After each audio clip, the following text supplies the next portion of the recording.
How's it going, y'all? Final week, final stretch. We are getting back into it. It's crazy how close everything is. Pretty unfortunate how everything is is so close. Given how things keep getting worse, no information comes out that has really made Harris look any worse. Information has come out that's made Trump and his campaign look worse. Yet it's so close. So make sure to tap the screen, y'all. And if you haven't, go to vote.org and check in. Make sure that everything's good. If you're voting in person on the day of, make sure you're registered and everything. Should make things easier for y'all. What's up, Chris? You can probably tell up there, Harris, Jomi seems to be the best option. And it's not close. It's not remotely close. What's up, Pumpkin? All right. Oh, there's Chris. Hey, yo. Hey, man, how's it going?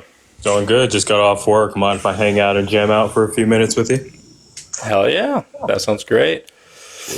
Plug my mic. Oh, how have things been going? I haven't been on recently as much, but... Hey, Critically, I got a question for you, Critically. Yes. How do you feel, how do you feel about Kamala Harris, what she plays at her rally? About what she plays at her rally, what she thinks of black people.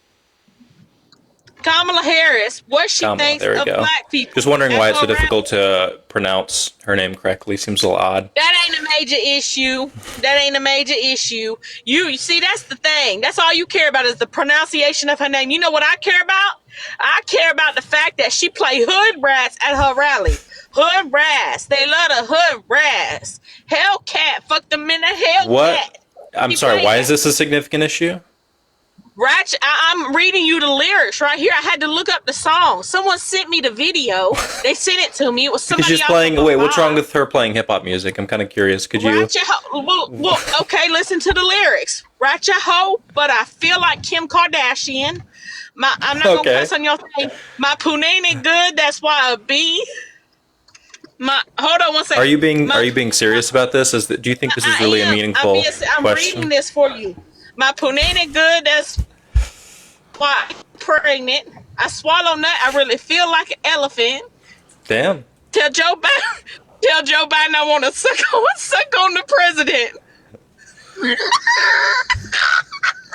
I don't know if that's true. If those are the lyrics, that's probably an unfortunate song to play. I would recommend it for optics to probably avoid that. But I'm curious why this is a relevant part of the discussion. They played it. I'm sorry. I got a kick out of it, but I'm really for real. I'll be on the lives. I voted for Trump. Why do you support Trump? For real. I had her thinking that we are hood rats. Hey, why do you support Trump? I don't like that. The liberals think that black people. Okay, why do I support Trump? Your signal's kind of bad. Number one reason.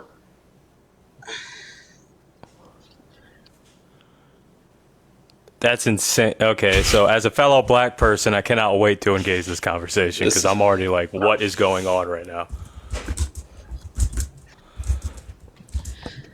Okay. I'm back. Can you hear me better? Yes. Okay, don't forget those lyrics because that's what they think of black people. Hellcat. Fuck them in a Hellcat. Hood rat. Hood rat. That's how the song go. I don't know what this. I do not know what this has to do with really anything. If you think this is a substantial part of this discussion, I don't know what to tell you. You're kind of lost entirely. Can you tell me a specific reason? Hold on. Can you tell me a specific reason why you support Trump?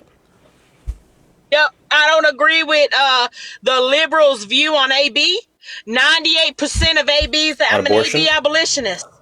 98%. Can I say that on here? A lot of people don't like me saying that. They say it's going to take their life down. Absolutely no clue. All right. Specifics. Why is abortion bad? 98% of abortions are because the mother just do not want the baby, financial reasons, or it's an inconvenience. Nobody talks about the 98%. They only like to bring up the great. And here's the thing. I was essayed at 13 years old. I had my daughter at 14, despite people like the left telling me, my auntie and my mama, all Democrats, telling me I should have unalived my daughter. That is not my choice to make. That is God's at the end of the day. Is your name Kina? Exodus 20:13, thou shalt not kill, and I'm going to live by that. Is your name Whether y'all Kina? want to live by that or not, Kina, I need you, Kina. You need to engage. I'm not having this conversation with you if you're just going to be talking without engaging. Okay. Critically, I don't like the liberals because they prey on the most vulnerable and innocent, which is the children in the womb. All right, so there's a couple conversational paths we could go with this. One, I don't think abortion is generally wrong in basically any circumstance, especially the abortions that we see today. I need a justification as to why it's wrong, and more than that, I need a justification as to why it's illegal. I don't think that pro-lifers really provide that in any meaningful circumstance. Any attempt to try and develop a theory of rights occurring at conception seems to be at best incoherent, and at worst just completely wrong in every conceivable way. So if you want to give that to me, I'd like to hear that. But I just want to know why you think that the state should have the power to restrict the option for women to regain their bodily integrity when it's being violated. It's not being violated. It's a biological process that happens. Nobody's forcing her to get pregnant. She's biologically getting pregnant. It happens biologically. You do realize that, right? You understand it's a biological process. It doesn't just happen out of thin air. You don't just get pregnant. It's biologically happening inside her body. Whether or not it's biological doesn't have any bearing on whether or not it's a violation of your bodily integrity. Any violation of your bodily integrity is you do realize your body is any violation. Hold on, Kina. Any violation of your bodily integrity is a violation or a failure or a harm to your body's constitution or internals against your will. Doesn't matter if it's biological, doesn't matter if it's conscious, doesn't matter what. All of those infringe upon your bodily integrity, and that's something that we hold pretty dear. There's a reason why we say the government can't take your blood or can't take your organs, even if it serves the lives or well-beings of other people. That's something that you have. It's something that we hold dearly to you. We allow the government to take your taxes and a lot of other parts of your property, but when it comes to your, that's fine. When it comes to your internal body, when it comes to your internal body and its constitution, that's something that we value very heavily. Why do you think the government should be able to take that from somebody? But it's biologically proven it's a baby at conception. A fetus is a Latin word for offspring, meaning that is your child at conception. You just like to deny it. That's the problem. You want to sit up here and you want to deny facts, biologically proven facts. You deny it. So y'all can sit up here all day long, try to justify anything you want to. Can you name me a lot of people in the comments Kina, saying, let's have a conversation. Hey, Kina, let's have a conversation. Okay, so there's a lot going on here. One, I'm going to come right back to this, and you're going to name me some scientists that actually agree with your position. Okay, Kina, we're here to have a conversation. So I'm but you didn't let me finish. Okay, but that's because you're making 20 points as a justification. But if you put my daughter that was conceived by SA in a room with a baby that was conceived by consensual sex, which life is more valuable? Okay, you wouldn't be able to tell me which life is more valuable because Kina, they all valuable. I'm trying to address one of your 20 points. So let's go back to the root causes that you were talking about, and she left. Okay. Wow. What I was going to say, right, to the people watching is that she made up the 98% number. So the actual number is 43% if she's a root causes person from the National Institute of Medicine and the American Medical Journal. 43% happens to be due to economic constraints. 12% happened to be from lack of childcare. I was going to ask her what was Trump's plan for economic policies that favor children after birth and childcare that can help hedge some of this. Don't think she was ready for that conversation. But I don't think she's ready for any conversation, to be honest, which is pretty unfortunate, because it's pretty easy to just say these vague little platitudes. And the problem is I was tempted to go into the rights conversation. When do we allow for rights to be instantiated within human beings? What does that look like? But I have a feeling that wouldn't have been productive. I don't know if there's any world where that conversation would have been productive. There's a couple more people. Keep on tapping the screen, y'all. Let's get to 5K or something like that. Hopefully we can get a somewhat conversational, coherent person. True, Rue. I know you're missing that one. What's up, Munch? What's up? You voting for Trump? Mm-hmm. Why is that? I think he's just a stronger candidate. Specifics? He's Wow. Great point. Massive. I'm sorry, I was just massive talking to massive. somebody real quick. I'm sorry. Okay. But There. I think he's just, more confident, but when the times that we are in, he's with like times of war and times of, Ukraine and Russia, we need someone who's confident, keep everybody cool and calm and collected. Why are you assuming that Harris is any less confident? Like, Because even when we're looking at the way that when they speak, Harris's cadence has more confidence. Her tone, or has more confident. Her tone is more confident. She seems more direct when dealing with a lot of specific issues. She asserts specific policies, which is a sign of confidence, whereas Trump gestures to vague ideas, concepts of a plan, which shows that he doesn't really have a lot of confidence in a lot of the vision that he's trying to generate for the American people. I don't see this confidence that Trump has. If you mean like arrogance or brashness or other more negative terms, then maybe something like callous I could agree with. But I'm not seeing the confidence. So can you give me specifics? I mean, yeah, I know that you might think that she, sounds like her cadence more confident, but you know, um, you know, when I hear Trump talk, I hear, like a man who stands on business. You know what I mean? He stands on business, and I feel like he believes everything he said. I don't think Kamala believes. Can you give us one example of where he stood on business so we can dissect it? With the border, how he wants to, kick out the illegal immigrants. Okay, interesting. Hold that thought real quick. So during his first presidency, May of 2019, he declared an emergency at the border, right? This was about a year and a few months, before C-19, so we don't have that excuse to save him. At that time, due to his lack of, because as you know, or at least you know now, he's had one of the least productive presidencies and quantity of productive policies passed. He had a 500% increase due to his predecessor, Mr. Barack Hussein Obama, that handed him the border that he took credit for. So how is he confident over the border when he did absolutely nothing? He built 52 miles of the wall. He had to declare an emergency in May 2019 for doing nothing. The Mexican government said that they were never going to pay for the wall. So how is that confidence exactly? It's confident. I mean, I know he didn't do a lot of things that he said he was going to do, but that confidence goes a long way, especially with world leaders respecting him. Awesome. Let's talk about it. Okay. World leaders respecting him. All right. Perfect. So, and foreign policy happens to be my subject matter of expertise. So let's go ahead and dive right into this. The Kremlin, which is the Congress of Russia, right, has published numerous times recently, says that they can't wait for Trump, and I'm going to read this verbatim, can't wait for Trump to get elected because he's easily manipulated. Secondly, this is the biggest sign of disrespect probably. He shook hands. You guys tend to tokenize that when he shook hands with with Kim Jong-un.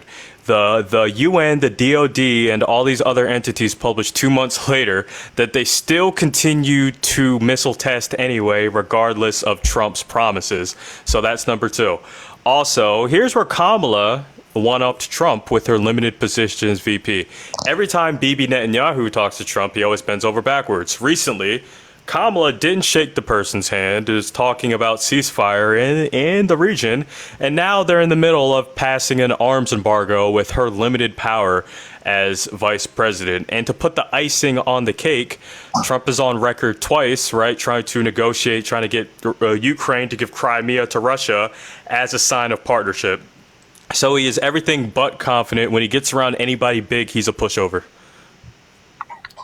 I feel like that was just him showing weakness. So, they can think they can trust him, but I mean they can push him over. But then he actually shows like the strength he actually has. This is an incredible form of cope. It's rather common, I find, on the right, where any type of fact you point to that goes against the narrative, there's a broader like scope interpretation to try and make it seem like it's part of some bigger plan. But you don't have any evidence for this. This is the biggest problem, is you don't have any instance where, as Chris brought up, multiple instances of weakness, multiple instances of his ego being assuaged by foreign countries, where he's used that in order to gain a significant geopolitical foothold anywhere. Can you name one example where that's happened? Or are you just conjecturing? Well, one example where he showed confidence. No, one example where he allowed himself to be, quote unquote, manipulated in order to actually gain a beneficial geopolitical foothold. You know, with the, I mean, like I was saying, with like Ukraine and Russia, he wants to, he wants Ukraine to, give over, quote unquote, some of their land, so they can like Russia thinks they're like off the. Russia thinks that they're off the chopping block, but they're really not. I'm going to explain why that's a bad idea. Let's go for it. Crimea. This is how you start World War III, doing exactly what you just said. Crimea is the only port that doesn't freeze, right? That connects Europe to the Black Sea. So you basically are complicit, if you're going with Trump's ideology, to giving Russia a major port that does one of two things. Gives them a conglomerate and monopoly of Middle Eastern oil, because that's going to be good for our gas prices, right? And gives Russia an opportunity to operate their navy in the Middle East. And as a third kind of little tertiary, benefit to them, they're now so much closer to Poland, where we have U.S. soldiers at. So that's not an advantageous position whatsoever. Can you also elaborate how that plan would even work? How would giving Russia that land give us some advantage to where we could keep Russia in check? Talk about that plan. Because he would give Russia that land, and in giving Russia that land, Russia would think that they are, allies, they're cool, we're all friend, goody, but then really we're trying to, get them to trust us so we can just, do what? Stab them in the back. How? How would we do that? We give them this land, when they come take this land, we can, Are you being? Are you? You're not being serious, are you? You're trolling, right? You're just fucking around. I'm sorry. Say what? I'm trolling, yeah. Yeah, true. Okay. All right. Yeah. All right. Have a good day. All right. Take care, man. I thought he was actually being serious for a minute. I'm like, there's no way. No. There's absolutely no way anybody can be this stupid. Yes. I know. I know you're probably trolling. The way you should troll is troll Trump, get him the fuck out of any position where he's likely to get in office, and go vote for Harris. That's my recommendation to you. Oh, of course. Of course. Of course. Hell yes. All right. Love to hear. Actor. I'm a great actor. I can act my ass off, as I just showed. Fair enough. All right. Take care, dude. Yeah, you too, man. All right. Well, that could have gone better, worse. I don't know. What's up, Jerry? What's up, buddy? How you doing? Doing all right. Voting for Trump? Oh yeah. Why is that?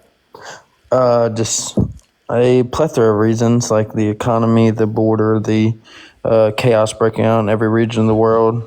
So like world stability. What's your number one reason? Do you have one? No, it's like the combination of the terrible incompetence of the left combined with the great results from the right. Can you give us one thing to focus on? Or I can pick one for you if you want. Yeah, you can pick whatever, man. I mean, it's total incompetence on one side, and the quote unquote chaos breaking out in the world. Chris mentioned that he cares about or has investment in geopolitics or foreign policy. We can dive into that, because the idea that Trump has been anything but inflammatory to world relations is absurd. We can talk about any, or at least a lot of specific conflicts, and the different actions Trump took to inflame those. You want to talk about Israel-Palestine? We can discuss that. or we could talk about the issue in Syria. We could talk about the issue with the Kurds. We could talk about so many different things. That's the thing. Like there's all these like left talking points where, oh, Trump he did this, he caused this. You can see how these things were arising, but let's look at the facts and let's look. Yeah, I can actually prove it. So let's start with something. Wait 1 second, Chris. A country was not invaded with upwards of 1 million casualties on Trump's watch. It was on this incompetent left. What country watch. had 1 million casualties? Have you seen what is happening in Ukraine right now? Do you know what the actual death count in Ukraine is right now? They're guessing anywhere. It was 800,000 No, there's not a months guess. ago. There's actually numbers in the Lancet report and from the UN Health Ministry, and Ukraine actually reported. Do you know what that actual number is so far?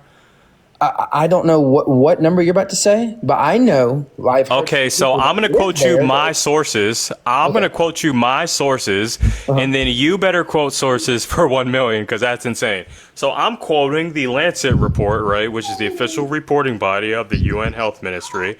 I'm quoting the government of Ukraine, and I'm actually quoting some correspondence from NATO. So far, right, in this Russo-Ukrainian war, there's been 11,000 soldiers that's been unalive. So let's put that to the side. Then when you put civilians, which is classified as women, children, babies, a little bit over 40,000. So 11,000, right, 963 plus 40,000, you're about at 50,000. Over the course of now, there's been a lot of people displaced, but literally they haven't been unalived. I could agree with you there. Now, can you give me a source that says 1 million? Yeah, no. So I've talked to multiple people, residents of Ukraine, and they all say that there is. They say somewhere. No. Can you give me like an actual source? Because I've talked to people. I don't have like some. Okay, like then you can't prove it because I have people that. So I have people. So cool.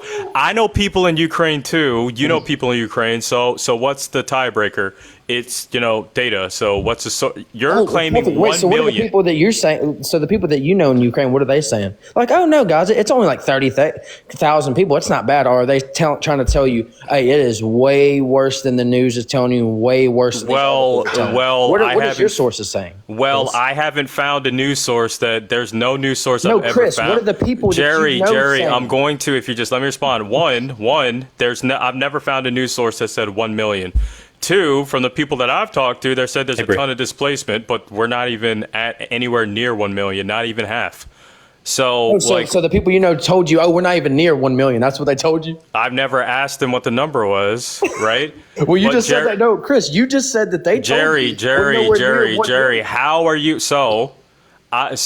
Okay, so let's have a conversation. We are. It's okay, but you're not giving me source material. You're Chris, doing trust me. I just asked you a question. I said, the people that you claim how many casualties did they say that they think there is? And you said, oh, they told me. Okay. No one individual, no multiple individuals are able to accumulate the data from personal experience about how many people have died in a war. That's a dumb point you're making. That's what I'm Individuals saying. are not going to be able to give you that data. You need to look at administrations or bureaus that actually collect that data. That's why we rely on external data. So not only does one, bringing up your anecdote doesn't forward the conversation at all, but two, even if your anecdote had value, it doesn't give any means of achieving that type of data that would dictate how many people would die in a war. So it doesn't make any sense. What are you doing? But now we're getting so sidetracked off of the. No, Jerry, just tell me where you got. No, stop. Wait, tell me Chris, where you got you're lying. Where'd you get the million? Right. So once again, we've already established individuals that I know. I told you this. Chris, we literally just told you. Hey, Jerry, we literally just told you that you can't ask a few people and it speak for a whole country. Could you tell us how they got to 1 million? How did they themselves get that data? They said the people that I've talked to. These are people that live in Ukraine. They said the numbers that you're seeing are nowhere close to the numbers. That doesn't get you to 1 million. I want to ask how they got to that number. On some of these numbers, they're saying that it was 800,000 is what. How did they get to that number? I don't know the sources they were using. I have no idea. Okay, then I think you're fucking bullshitting us because they don't have any way of getting to that number unless they're part of or the head of or doing research for some government administration or some NGO. Just let me walk to my computer. I can search this in 2 seconds. Do it. Pull it up. I'm not sitting at my computer, but like I said, And we got to bring this back, the whole point was you said that there was no this. conflict where 1 million people died Yeah. You're the one under that brought Trump. it up, The dude. same thing applies to Biden, by the Whose way. watch was this on? Hold on, Jerry. The You invasion- go. the Hold on. invasion Hey, of Ukraine. Jerry. Go find your source and then come back. And secondly, No, you're I doing don't- what's called a correlation causation fallacy. You do realize that Russia attacked Ukraine under Trump too, right? They've been attacking in and out since 1997. Are you familiar with the The Kerch Strait? invasion of Ukraine. Who Yes, watched it they happen on, Chris? invaded also under Trump. Chris, I'm stop going. it. Hey, Jerry, Stop. I'm going to quote. I'm going to quote actual sources. Right. So here we go. We're going to quote NATO. We're going to quote the U.S. Embassy of Ukraine, and we're going to quote Department of Defense. Kerch Strait incident, one of the most deadliest maritime Okay. attacks since. Hey, Jerry, I'm in the I have- middle I have- of I have the Jerry. source. Okay, Jerry, hold it for just a second, right? All right, go ahead, Just 1 second. Oh my gosh. Okay, here we go. Dated in November 26, 2018, when Trump was president. All right, so the United States expresses its deep concern over and this is by the former Secretary of State, Michael R. Pompeo, so that way you can't rump him that one. The United States expresses its deep concern over the incident in the Black Sea that occurred on November 25th as Ukrainian vessels attempted to transit through the Kerch Strait.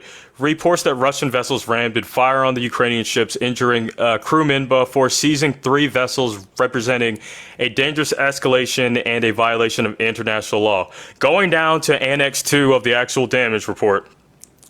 This was one of the deadliest maritime invasions in the history of NATO that resulted in 26 sailors getting executed, 3 Ukrainian ships getting blown up, and 26 international hostages being taken. So there has been instances almost every single presidency since they broke off from the USSR in 1991. I got you. Bad geopolitical analysis. I'm going to mention one thing, but I need your source for that 1 million. Yeah. So, you wait. What was the numbers that you just told me? Tell me your numbers again. 50,000. 50,000. So this took me literally like 1 minute. Just tell me the source, dude. I don't care how long it took you. Yeah. Type this in. New York Times. Oh my God. Gotcha. New York Times. Go ahead. Type in September was deadly month for Russian troops in Ukraine. U.S. says. All right, cool. That's the title of it. All So right. when you scroll down to literally the second paragraph, it says, Where are they citing this info from? September was the bloodiest month in the war. The Russian forces in Ukraine. The U.S. officials said, with the costly offensive in the east, bringing the number of Russians unalived to more than 600,000 troops since the war started. Okay, cool. Where are they citing So, this info for? Cool. Where are they That's more than citing? 500,000. Where are they? Hold on. Where are they citing this info from? Like, what's the data? So now set? you want me to find a citation for the Hold on. citation? Okay. So Jerry, you made your point. So now I'm gonna go ahead and respond. So no, you 600,000 what? Unalived and wounded. You're fucking brain dead. This is why you read the article. I want you to go down. According to U.S. assessments, Russian what? What does it say after that? Oh, he's about to get cooked. What? What does it say? Go down 1, 2, 3, 4, 5. Fifth paragraph. According to U.S. assessments, Russian What's that word? Wait, where? According to U.S. Oh, okay. Casualty Read. of the war so far What does casualty mean? means unalive. Okay, go back to your womb and redo your entire fucking life, because the fact that you think a casualty means a death is insane. You have no understanding of geopolitics. You have no understanding of how war works, how war is accounted for, how the effects of war are accounted for. Casualties are deaths and wounded.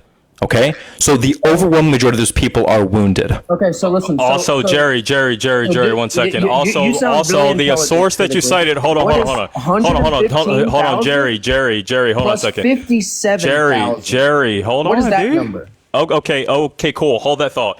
The source that you just cited us, which you still glossed over, these are Russian troops that got unalived and It doesn't casualties. matter what country it is. These are Yes, it unalivings is. that happened on their watch. Russian All life soldiers is- are yes, our all enemy. life Okay, is Jerry, valuable, Chris. time out, Jerry. So now you've completely buried your argument.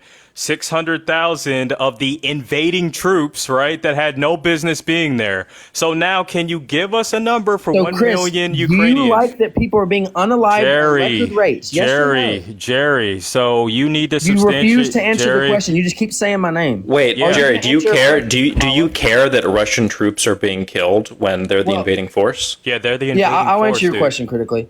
I'm from a middle class family, right? Oh my gosh. And what? Do you want to answer the question? Yeah. Critically. I'm about to answer your question. So I was raised in a middle class family. Do you want to answer the question? And yeah, I'm trying to. Your little bit's not going to work. You're Dude, look, mocking. you take this All we You're- need you're is a candidate if you simple want to answer to be. the question. And You guess avoiding what? answering the question is an indictment on how little you actually care about Yeah, this, critically, and how you all just life care about election memes. That's your Critically, all entire election attitude is just memes. How can I meme in order to get entertainment from this election when life this matters. stuff has an impact on people's lives?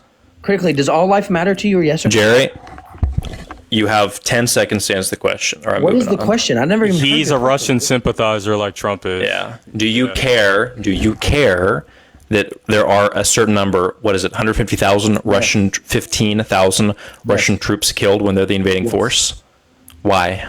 Because I think all life is valuable. They're the I think so I think the 115,000 lives. Wait, okay, that just to be clear. why, don't cut me off. Just let me finish. Sure. I think the 115,000 lives on top of the 57,000 that were unalived in Ukraine. I believe that the right at that 160. But you said it was a million, though. 170,000 people that have been that to this article alone. After you just tried to claim Jerry. that it was 50,000. If someone invades your home and they threaten your life, well-being, take your shit, threaten your family, and you engage in self-defense and you kill them, do you care that they died? I mean, I don't want to have to unalive anybody. Okay, so Jerry, let me ask you a question. 1944, when Germany was invading all of Europe westward, was that okay? No. What's up, Asya? Okay, then it's the same concept. Russia had no business invading Ukraine when they I did. still like peace, Chris. And okay, so that's okay, cool. So with that being said, though, you need to still substantiate 1 million Jerry, 1 million Ukrainians unaliving. You still need to find me, Chris. that 900,000. That 900,000. He can, because he confused casualties for Chris, deaths. because you don't have any education on this, Jerry. It took me 2 minutes. Jerry, 2 minutes Jerry, to find you, out Jerry, that it's at Jerry, 200,000. Jerry, Chris, you said 1 million Chris, Ukrainians. Chris. Jerry, you said 1 million Ukrainians died. You have not Chris, substantiated that you number. said 45 did. And it took I did me not 2 say minutes to 45. disprove you. I said 57,000 Ukrainians. No, you just said it now because you read the article that I showed you, Chris. No, you realize that, okay, so if I go in your article, then it says 600,000 Russians. Are Russians the same as Ukrainians? Read down a little bit. 57,500. Chris approximated for you at 50,000 earlier. A 7,000 count off from 50,000 is not meaningful. How off was your count? 900,000, like So- 900 and So, something. Crazy. all right, so let me get this straight. Do y'all want a president of peace or a president of chaos? A president of peace, and I'm going to explain. Exactly. First Yep. of all, And who got Harris us is out that of president. Yep. So- So who? so when we Hey, look back in Jerry, history- when we look who back- got us out of Afghanistan? Chris. Oh my God, you want Jerry, to talk about that? Let's talk about y- that. yes, I love yes. this. So cool. How did the Jerry, hold on. I asked you a question first, dude. Oh yeah, I would love to answer that. Joe Which Biden president? did. Okay, perfect. Oh, and- now let's talk about it. Yeah, because I've got Let's the talk about that investigation subject. pulled up here. I so let's cannot do it. believe you. Most leftists try to dodge this. You brought this up. This is beautiful. Well, let's talk about yeah, the it's withdrawal from because there's Afghanistan. evidence of Trump not doing anything about it. So I know, Chris, but let's talk about the withdrawal. Was it great? What? Was the it's the one- best No. we could do at the time. It's the best we could do. Yes. It's hard to say if it was the best we could do, but the problem is that Biden put his foot down and went against the previous stalling that Trump was engaging in very aggressively, and understood that we had been there for far too long, and said, "Hey, this is just if we don't do it now and we continue to postulate on how to deal with the situation, we're going to be there forever. So we said, no, we're out. Let's leave millions of worked. dollars of high quality equipment. Yeah, let's So can I do get that. the big screen? Let's Hold leave on, all of Jerry. that I'm going to there. address all these Great points in just idea. one second. Jerry, so one, I'm going to show you what Trump did to me, and two, I'm going to show you right after this how we've been selling that equipment since 2012. What is this article? Did This you is the type it? offense, Jerry. I'm gonna answer everything. If you would just shut up for a second. This is the official investigation, right, from the DoD, housed on one of three places: UN Archives, WhiteHouse.gov, and also CIA. Also, you can also find this document. This is the official investigation signed off by 700 plus people on what led to the Afghanistan. So, yeah, this is why this is an easy argument. So let's go through it, right? Because people already did the long investigation. President Biden's choices for how to execute a withdrawal from Afghanistan were severely constrained by conditions created by his predecessor. Who was his predecessor? Just keep reading. It will tell you right there. No, answer my question because No, you don't answer my questions. I'm not answering yours, buddy. Keep Okay, reading. I've literally it's just that you don't- Chris. Keep reading. Okay, so we're gonna play this game, right? So who was his predecessor? Chris. Keep reading. Okay, well I'm gonna keep reading. I just want to The make sure that you document know will who answer his all the predecessor questions. was. Just keep reading, Chris. Okay, his predecessor was who? I can Just do this keep all reading, day. Chris. The document will answer all your questions. Critically invited me here, so we can do this all day. So who was Biden's predecessor in this conflict? Trust me, I'm going to get to your boy throwing us under the bus on the world stage in just a second. Who was Biden's predecessor? You can unmute. You going to answer? Chris, just keep reading the article or answer all your questions, like you told me. Okay, then this is interactive here. Who was his predecessor? Chris, keep reading the article. Okay, Jerry, so why don't you want to answer? we got one more time, or else we're I gonna just have to asked swap him you a with question somebody and he else. said the No, article will I understand answer that, but all why of don't you want to questions. answer? Because he just told me the same exact thing I'm telling him. I just asked a question. He said the article will answer the questions. So keep reading the article I and answer literally your question. never said. Chris, Jerry, the point is to make sure that you're actually engaging with us because so far you've been I'm listening to this doggedly opposed to actually engaging with anything we're saying. Go ahead. Every Okay, time I so say who was something, his I'm having this predecessor? Who Chris was Joe guy Biden's just repeat my predecessor? name 25 times. So I'm going to do the same thing to him critically. I think this Okay. would be way more engaging if you would kick this clown off and just me and you could talk in a 1v1 Okay, conversation. you're not going to But kick you want to talk to somebody this off. guy.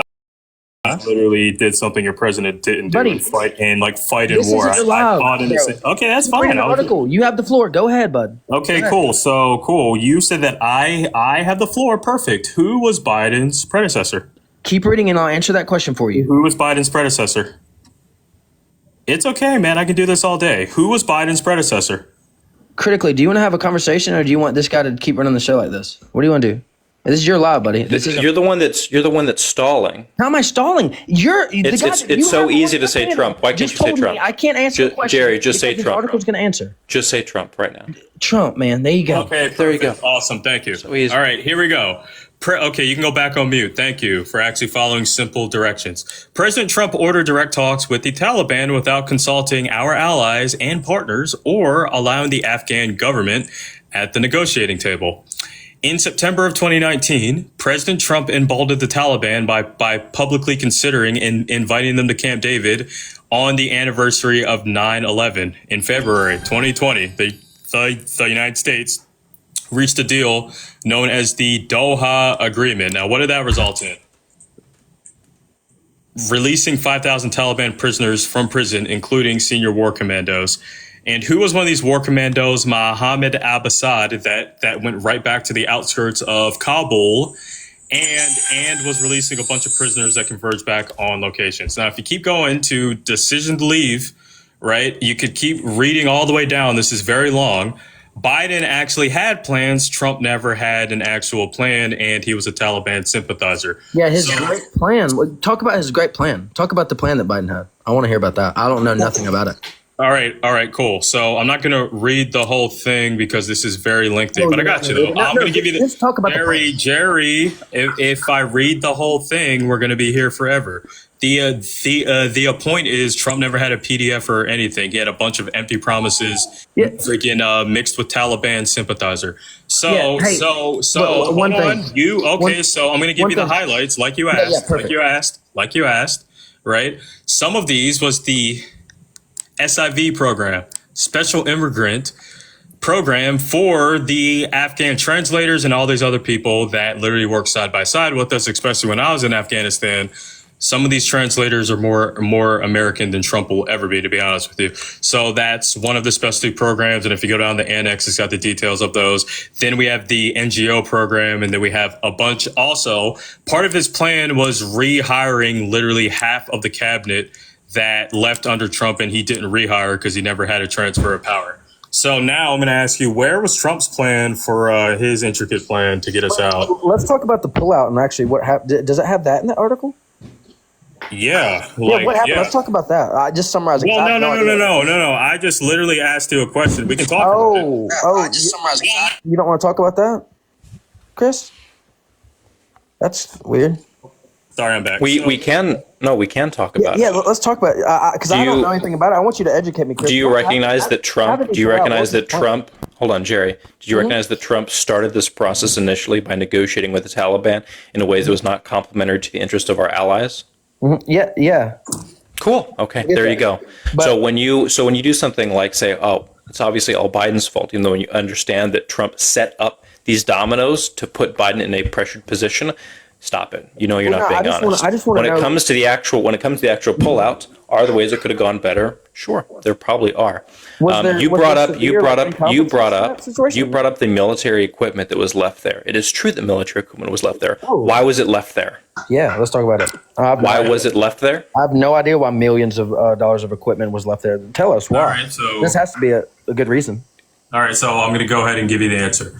So, quoting the Defense Logistics Agency, you're a little bit late if you're just now knowing about this stuff. No, I've never heard of it. We've been selling equipment. Okay, you just said you wanted the answer. Now you're busy cutting me off again, accusing me of doing things you do. So, since 2012, the other Democratic president that was more, advantageous to the withdrawal of Afghanistan, you can actually download all 200 something pages of equipment that we were selling to the ANA and A&P since 2012. Now, let me ask you a question. When I sell something to you, does that object belong to me anymore? Chris, look, buddy, I don't even know where you're going with this. Jerry, so you're just accusing us. So let me ask you, so can you repeat what I just told Chris, you? Yes, you said if I sell something to you, does it belong to me? No, what did I say before that?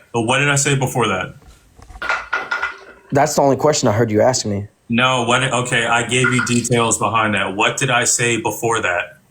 Before you asked the question, you said that we've been selling. I say before that? You said that they've been selling equipment to them. Yes, since when? I didn't get the year. Okay, Defense Logistics Agency, right, which is the government body of this, has been affirming this since 2012 when we first started withdrawing, slowly selling equipment time over time to the ANA and ANP. Now, this is where it comes to your part in. When I sell you stuff, is it mine once I sell it to you? No. Okay. That's the answer to your question. We sold all that equipment to the ANA and ANP. We did not leave it over there. And importantly, the quote-unquote leaving over there was for the Afghan forces we trained. And it is very unfortunate how unequipped they were to deal with the Taliban invading forces. But the idea that we should have taken that equipment from them, especially when we sold it to them, and that equipment was part of their defense, that they should have done better, sure, is insane. You know that, right? I just have one question. So, do y'all believe this? Are you trying to convince me or convince yourself? Jerry, I don't have to convince you because this is documented. I don't care about it. So now, do you believe that, Chris? Well, yes, I believe the DLA over anything that you have to say. The literal 5-star generals that have been in charge of documenting this shit. If you believe something else, what is the alternate interpretation of these facts that would support a different conclusion? Did y'all watch I don't know. I'm just going to go off on a limb here. Have y'all heard of this? He's a real small podcaster named Joe Rogan. Have y'all ever heard of him? I need to answer my question. That's not the answer. Well, it's actually, so I'm guessing yes, y'all have heard of him. I asked you a question. I need to answer that question. Well, this is answering the question. So Donald Trump was actually on this. If this doesn't answer the question directly, I'm kicking you, by the way. Yeah, So I no, hope this is an answer. Okay, yes, I know Joe Rogan. Yeah, so this other guy, Donald Trump, he was on this real small podcaster named Joe Rogan the other day, and he actually addressed this whole issue. I don't know if you ever got a chance to get around and watch that podcast. It was like 3 Yes, hours I long. have, and it was 3 hours of like brain. All I saw was one clip of it where Trump admitted to losing and then went back on saying that he lost, and Joe Rogan laughed at his face. That's all I really caught. So, Jerry, you did not so- see where experiences- they talked in depth about this. Jerry, Conflict? what experience does Joe Rogan have managing Joe Rogan anything to doesn't do have with the anything deal with with Donald the okay, with that being said, sorry, go ahead. No, I was going to say, like, so now you're pointing to Trump, who has a clear bias in the situation. What facts did he point to that would develop a pattern that would lead to an alternate conclusion than we pointed out? Well, yeah. I encourage you to just when you get any free time, go watch. No, the I podcast. don't. I might do that. I might not do that. I'm asking. We're having a conversation right now. I need to hear what Trump said, the facts that he pointed out that would lead you to a different conclusion than what we reached. Yeah, so to just go to point to something Chris said, oh, I believe this and these 5-star generals over anything that anybody else says. That's not everything I said. Finish what I said.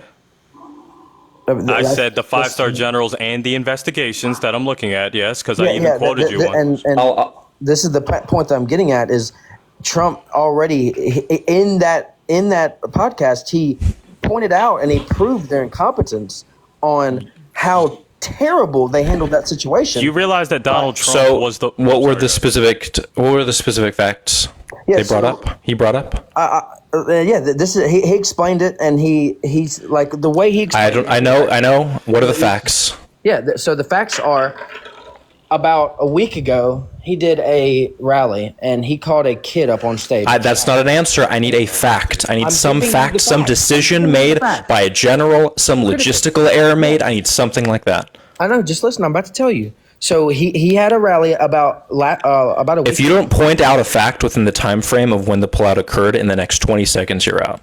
I'm about to tell you. You keep Give us cutting me a off. fact. I don't Just care listen. about rallies. So he called a child up on stage and said, hey, when you have military equipment, do you want to pull out the equipment first or the troops first? And the child that is 6 years or 7 years old said, you pull out the equipment first. That is exactly what should have happened. And it didn't Oh, happen. okay, cool. So you just said, right, that you trust a literal child over. Okay, cool. So with that being said, you also buried your own argument because according to what actually happened to the DOD in 2012, we were getting the equipment out first by selling it. Yeah. Chris, Thank you. I want to ask you. Do you think say that we won't even use equipment? Say that there's $1 million pile of $1 million in a field, and you Dude. say, "Hey, I'm going to leave this here, but I'm going to come back and get it. I'm going to get all these people out." That's first." not what happened, though. Just listen. Don't cut me off. Would you say, "Hey, we should probably load up this $1 million and take it out of here"? And then we come back and get all the people that can defend themselves, or say, "Hey, let's take out all the people that are guarding this said $1 million." Jerry, and then I'm we'll still come back waiting and for get the it. factual info Which about one would Trump. you do? Hold on. So you still didn't answer critically's question. I don't care about your fiction situation.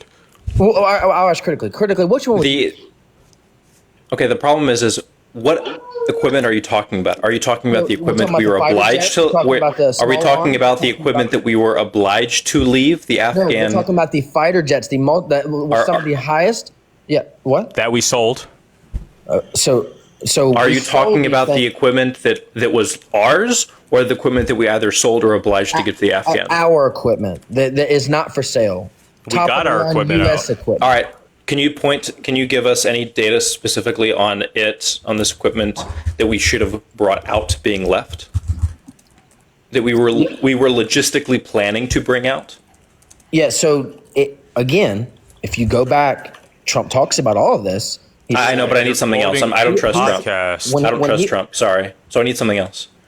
What equipment was part of a logistical plan to be brought out of listen, Afghanistan I'm about to explain. that we didn't bring out because there wasn't people there to bring it out? I have a source with the So quantities of equipment that we brought back. He talked to the same generals that you're claiming that you trust. He talked to them, and the generals told him, "Hey, it's actually going to be cheaper for us to leave that." Can you stuff." tell me which He was one, like, which "It's general? gonna No, be stop. Can you tell me cheaper which for us to general? leave millions Can you of tell me what dollars generals? of high?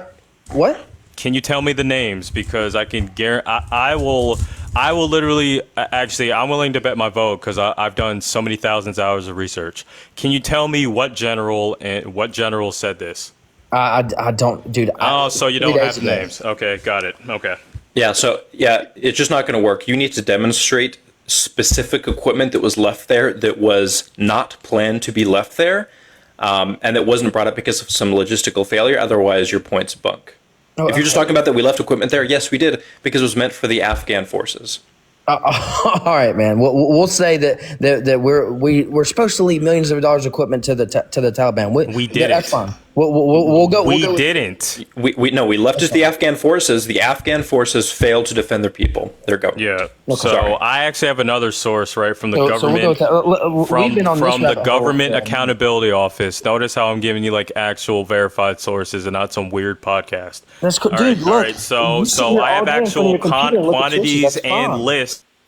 While you're quoting a podcast over who's hosted by a dude that has nothing to do with the DoD.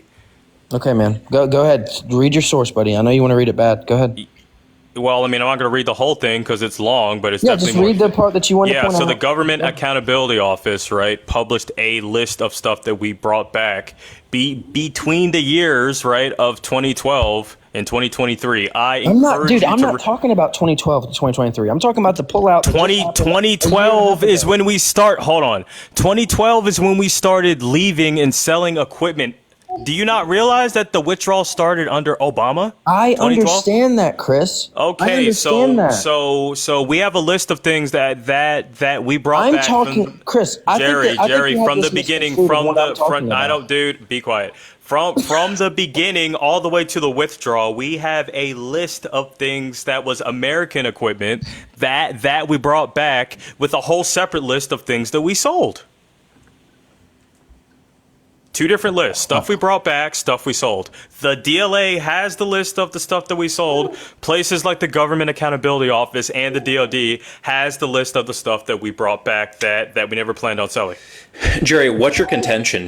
Are you All right, critical. are you positing? Stop. Are you positing?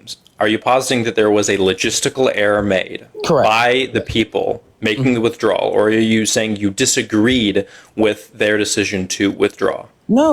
I'm saying that the way that it was planned out and executed was What was the logistical error? The logistical error was you get out the equipment first, the people second. We So then- need a source for that, saying Chris, that did not happen. Please stop trying to butt into our conversation. You sit back and just watch. Let me. This is a three-way conversation. You're gonna have to engage with both myself First and of Chris. all, I fought there, number one. Two, Cool, Chris. two- Wait, you fought in Afghanistan now? under Trump's presidency. Can you go on my pinned video? That's me sitting on the top of Kandahar. All right, so anyway, with that being said, right? So if you go under Appendix B, right, which is also, geez, we're doing so many sources, right? There's actually a source from Seaguard.mil, right, which actually gives you line by line of how much credits we got back, right, for selling that equipment and how much money we got back since 2012. So once again, this has been documented from the beginning of the withdrawal How much- all the way to the end. How much did we get back for the lives that were lost? How much money did we get any credit for that? Jerry, so hold on, whose administration got more soldiers unalived? No, Chris. In the pullout that just happened over just shortly about a year and a half ago. Okay, cool. Actually, less than that. How many did we get any credit for the lives that were lost? Cool. So I'm gonna actually answer your question in full when you mute, because I know I'm gonna say something that you're not gonna like, but that's okay. All right, cool. So with that being said, the answer is no. And if Trump did not release those 5,000 Taliban prisoners, including Mohammed al-Assad, that was releasing people outside of Kabul, there's actually a larger than life probability that that would have never happened. So yes, there is no money for getting those lives back, but Trump literally released the war commandos that told those guys to go converge in their location, to include Mohammed al-Assad, which was found on UAV releasing people from prison outside of Kabul, who was listed in Guantanamo Bay as one of those 5,000 people that Trump released. There you go. So we got no credit for the American lives that were lost. Did you not hear what I just said? What did I just say? And you said no. Can you repeat what but can you repeat the detail? Can you repeat the details that I just said? Do you think that's okay, Chris? Jerry, Or yes or no? Jerry, I've answered your question. Now you answer mine. You just said you want a dialogue, right? Can you repeat the details that I said Do you after I think answered? that is good? Yes or no? Jerry, so you see how I answered your Just say question. yes Now or you no, refute. man. This is not a yes or no question. What was our original position? What do you mean? What do you mean? What was our original position? That the pullout of Afghanistan was at least one of, I don't know if it was necessarily the best, but relatively solid given the circumstances available to us. Yes. When you bring up the lives that were lost, yeah, it sucks that people's lives were lost. And it would have been nice if that would have been avoided. The problem is that if you think that there was an error made by that administration, you need to point out the specific logistical decisions made that were erroneous. You have not done so. When you brought up the fact that equipment was brought out last, even though that wasn't the case, and when we asked you for a source on that, you haven't provided it to us. Yeah, so you're doing nothing to forward the conversation. So there's two options for you. You either need to concede or need to provide a source, or you get off. I don't know. Yeah, no. So three options, I guess. Yeah, you said that. You said that. Is there a better way to do it? And yes, but am I? Do I run logistics? Am I a general in the U.S. military? No, I'm not. Neither am I. Chris, stop. Just let me stop. He literally for just 1 said second. because here's the thing. Just you're chill. you're implying Chris, that Trump had let me something finish. better. No, because here's the thing. dude. Dude. I mean, you're laughing about something that's very important to people that Trump literally did everything in his power, right, to try and mess up for. Now that we got this part out the way, now this is where we dig into you a little bit. I've showed you the official investigation, Trump not having a plan, him negotiating with the Taliban, and all these other nasty things. Can you show us how Trump, I'm going to assume you think Trump would have done it better. Cool. Substantiate that with evidence. So did this pullout happen on his watch? Dude, can you just literally answer my question? Yeah, so I am. So you said You can't answer a question with the question. Please answer my question. I am. You said, could Trump have done it better? And I say, yes, he could. How? I told you to substantiate it, though. Yeah, I'm about to. It is Okay, go proven ahead. that he could have done it better because Okay, prove it. Yeah, because he did not have this travesty of a pullout happen on his watch. He was trying to plan it out over a multiple year period of time. He doesn't have a plan, though. Where's his plan? Stop cutting me off and listen.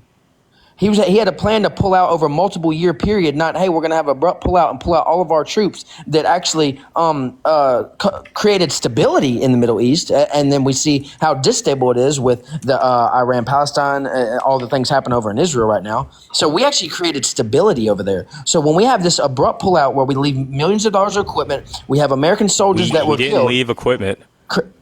Chris. Jerry, The problem with this is that the recommendations made by the State Department and by people analyzing the situation was that a successful long-term pullout would only occur if all parties were holding to their commitments. The Taliban was not doing that. They were not holding to their commitments. There was no pathway forward for a long-developed pullout process when the Taliban was consistently acting aggressively against those interests. The Taliban was not fulfilling their commitments made that Trump was supposed to be engaging with. The idea of a successful long-term pullout was out of the question. That is what Biden admitted to. Okay. Trump, when Trump was in there, he said that. Are you familiar with the period of time where troops were injured, and then he said, "Hey, if one more U.S. citizen or troop is injured, we're gonna unalive you." Okay, cool. So with that being said, period of 6 to 8 months. Okay, cool. That's fine. So why did Trump was harmed? Why did Trump in December? Why did Trump in December? Right. So we're gonna go ahead and just wait 1 second. Hold on. No, because you're leaving out a detail. No, I'm not going to. Let me ask. So why did Trump send 5,000 troops back into Afghanistan when he was president? Then December 2019. Chris, I will address you in a second. No, quickly. you're not, because that's part of the story. Do you know about that? That's part of the story. I'm all right, tired. So how can you advocate for troops when you're sending thousands more to get put back into danger? That's part of the story. You intentionally either didn't know or you literally don't care. So how can you say you care about troops when you sent 5,000 back in when you were president for no reason? Critically, do you know about that situation that happened?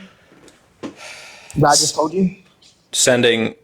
I No, wasn't listening to what you said because you're not responding to what we I'll say it said. again. Yeah, I'll say it again. Hey, so there was a period of time where U.S. soldiers were getting fired upon, hurt, things like Oh that. yeah, and then Trump said. So Chris responds to that. Can you restate Chris's response? No, he did. I wasn't even listening to what he was saying because I asked you a question. I was trying to engage. Oh, that's the problem. Then you're not engaging with us. So you're going to respond to what Chris said, or I'm kicking you. Well, I Yeah, didn't so even- what how did you can say, you Chris? advocate for troops when you sent 5,000 troops back in? That is what you call the paradox. If you're advocating to keep troops safe, sending 5,000 troops back in is not the way to do it. Yeah, so okay, so what would you? Well, December I'm just gonna- 2019. I'm just gonna. So say there's 10 U.S. soldiers there. Oh, here we go, guys. Do they Jerry, have a there's greater this- chance of being harmed than if there's 5,000 troops there? Trump Jerry, that's- sent 5,000 troops back in. Yeah. How do you That would pull? Hold on. How do you pull out soldiers while also adding more soldiers there? Right. So why were more troops placed there? That's for you to. I know the reason. That's for you to protect answer and to guard us. each other and the equipment that was there. Yes, correct? but that's the problem. Is that's directly contradictory to a pull-out process. so it is the not. whole goal of the pull-out process was to slowly take U.S. troops away from the region and to transfer the safeguarding process to the Afghan troops. The problem is that was not working very well, and the Taliban was not holding up their side of the deal. Okay, well, So- Chris, I feel like you might know about this because Do you know what John Kelly, his Wait chief one of second. staff, Wait one second. four-star general, said about doing that? Chris, wait he one said second. that it was. Hold on, I'm finishing the quote here. John Kelly, his chief of staff, right, his longtime chief of staff, said that this move was "quote unquote" unnecessary. So you even have his own Republican Party and DOD saying he had no business sending 5,000 troops to go put back in danger. Okay, Chris, so you in the military, you might understand this concept. If there's somebody, like, say a troop or something in danger, do y'all just say, hey, come over here, like, just get out of danger, or do you send more troops in to go get them? That's fine. The problem is that's not going to be complementary to a pull-out process. So it is. No, it's not. Can you tell me how, protect if you're the trying things that were to there. if you're trying to withdraw troops from a region, how does putting troops in the region withdraw them? Right.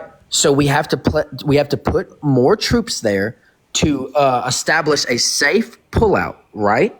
Because if there's less troops there, there's less arms. It's less safe. Can we agree on that? You're literally And once you add the more troops there, what do you do after that? So then, this is a great question. This is perfect. Then you start getting the equipment out first. did been that. doing that since 2012. But the Biden administration did not. Yes, okay? they Then- did. I need to, okay, all right. I'm going to put you on mute. Okay. You have 30 seconds to name any source that the equipment we were supposed to pull out, that was part of the logistical procedure to pull out, was not pulled out.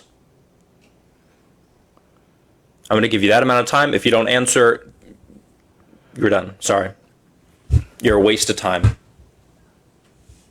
You're a scummy representation of the intellectual bankruptcy of this country. Well, no, like, first of all, y'all 10 seconds. I need a source saying that the equipment that was part of the logistical process to be pulled out was not pulled out. critically. I've already explained this to you like 5 or 6 times. 5 seconds. What's the You can source? count down if you want to. I've already explained this to you multiple. Get off. You're a waste of time. You represent the type of garbage, scummy people who don't have any interest in facts, understanding the actual reason as to why the Afghanistan situation was pretty rough. You just care about these dumb talking points. You get your information from Trump, from a Joe Rogan podcast, when we've been bringing up source after source from the DOD, from statements from the State Department, from all sorts of sources which actually have merit to them. Waste of time. I'm sorry, I don't know why I let that go on for so long, Chris. That was... Nah, man, you're Silly. good. I mean, that was a little bit frustrating. I ain't gonna lie to you.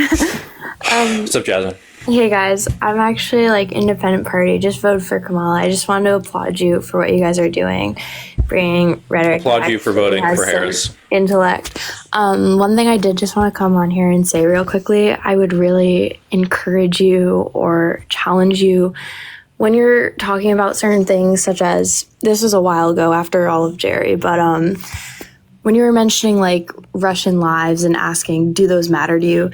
They like alive is alive still, like it obviously matters. Same thing with the Nazis. There's a lot of interesting psychology behind their actions, and a lot of them aren't really sure of what they're doing or what's driving them to do what they're doing. Is yeah, I think from a general moral attitude, I do sympathize with what you're saying.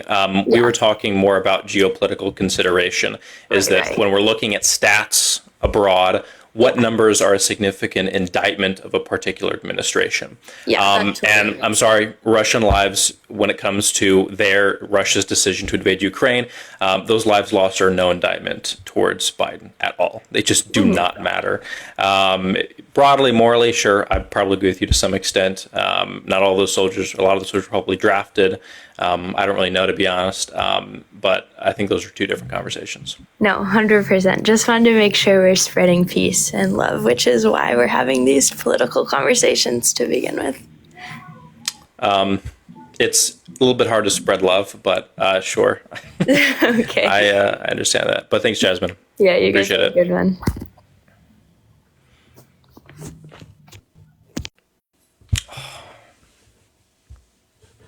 All right.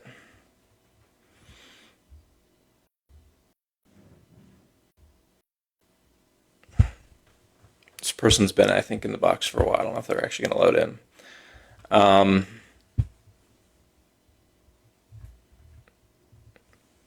We'll see. Example of a question that she didn't answer without a script.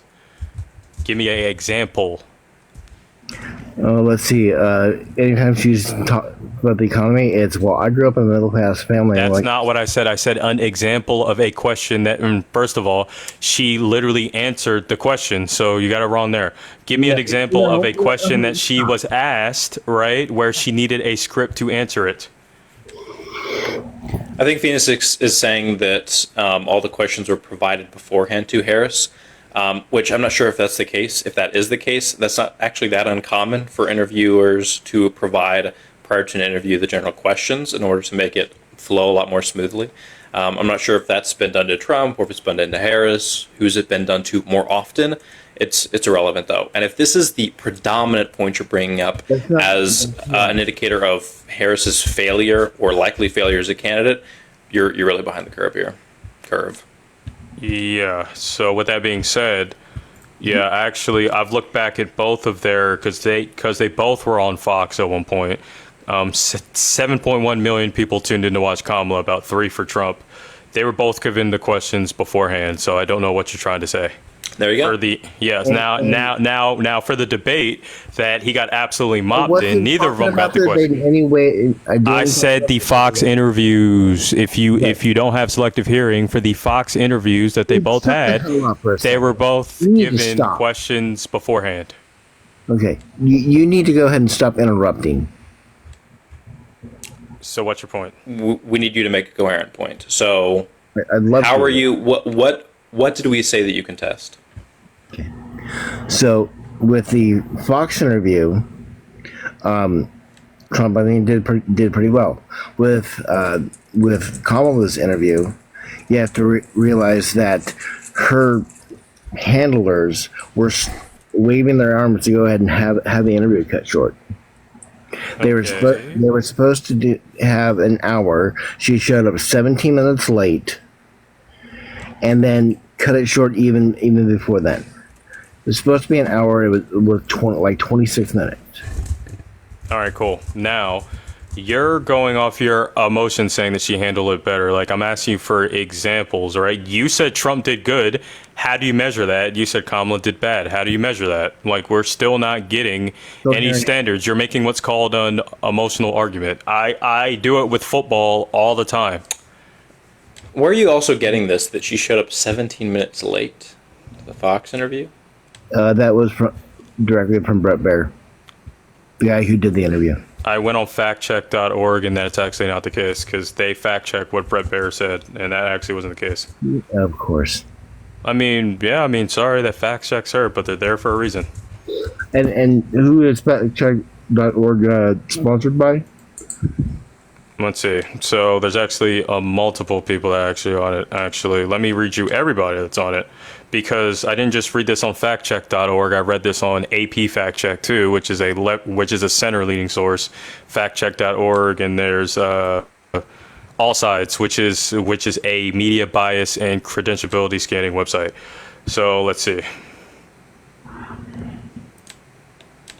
There we go. So one of the biggest people that's run by is the Annenberg Public Policy Center, which is a center leading fact check organization. So with that being said, factcheck.org and PolitiFact were actually the ones responsible for doing active fact checks for all presidential debates as well.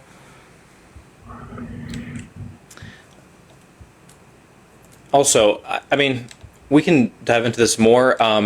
If this is your primary, because I did say, what is your primary issue with Harris and why you think that she's worse than Trump, and you bring up her, like, not talking up to the American people, I contested that and said why that's kind of irrelevant given the difficulty of her circumstance, and you brought up specifically that she was late to a Fox News interview.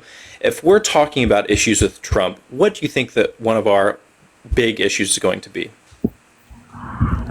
Probably that he's unapologetically brusque. No. You've heard these conversations before. What are the big ones we're going to bring up?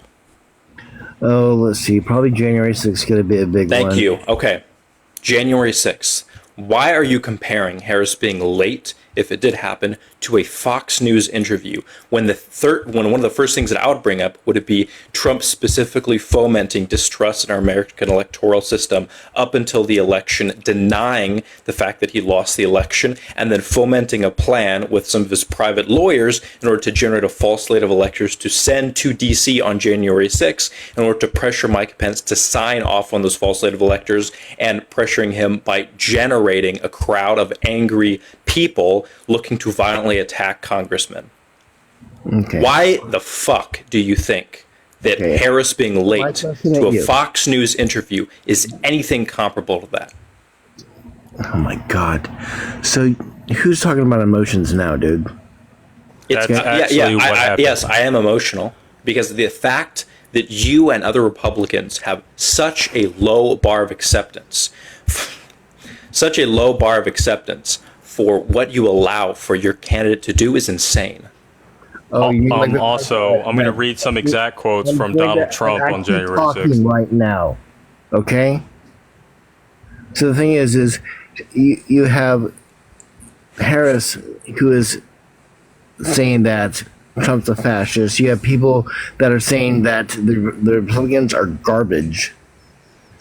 I mean, what a based fucking comment by Biden. Yeah. Holy also, Chad Biden. Also, I can go through Agenda 47 and show you multiple fascist policies that I can actually determine. So that's actually not a statement that's actually too far off, especially page 16, section 2. And plus, Trump even said during January 6th, fight like hell or you won't have a country anymore. And then when it was over, he said if he was elected, he would pardon the people that assaulted police officers. So this isn't coming out of my mouth. This is Donald Jimothy Trump saying these things. It's actually Donald. So why do you think Harris's late interview or whatever is worse than this? Because I don't trust her in any way, shape, or form with how she wants to run the country. That's not what I said. I asked, why do you think that her interview is worse than what Trump did during and before January 6th?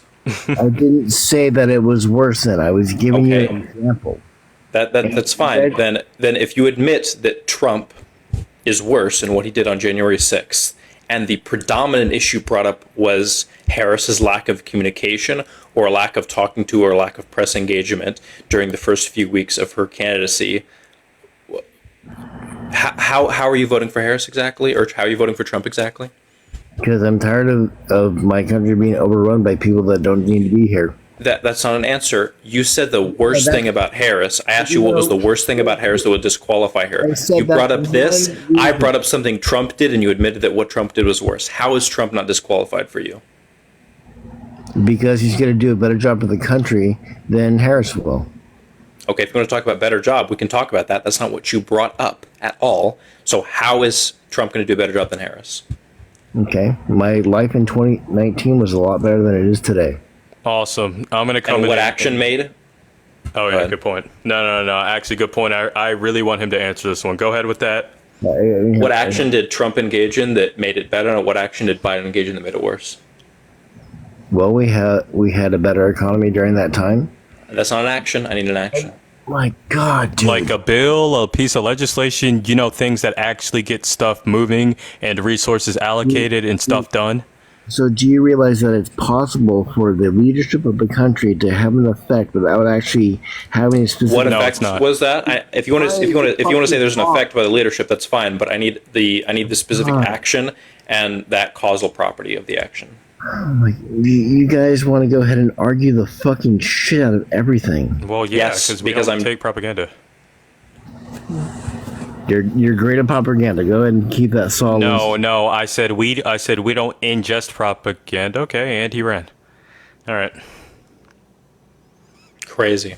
A president doesn't just sit down in the office and then stuff magically starts appearing. You have to have bills, legislature, things sign off on, stuff like that. And there are non-policy actions that presidents can take that have an impact on the way a country operates, sure. But you need to actually develop a clear, coherent theory as to how that action or that whatever resulted in a specific outcome. And they never have that. What's up, Nathan? What's going? Can you hear me? Yep. Cool. Voting for Trump? Yep. Why so? Think he'll do a better job in running the country.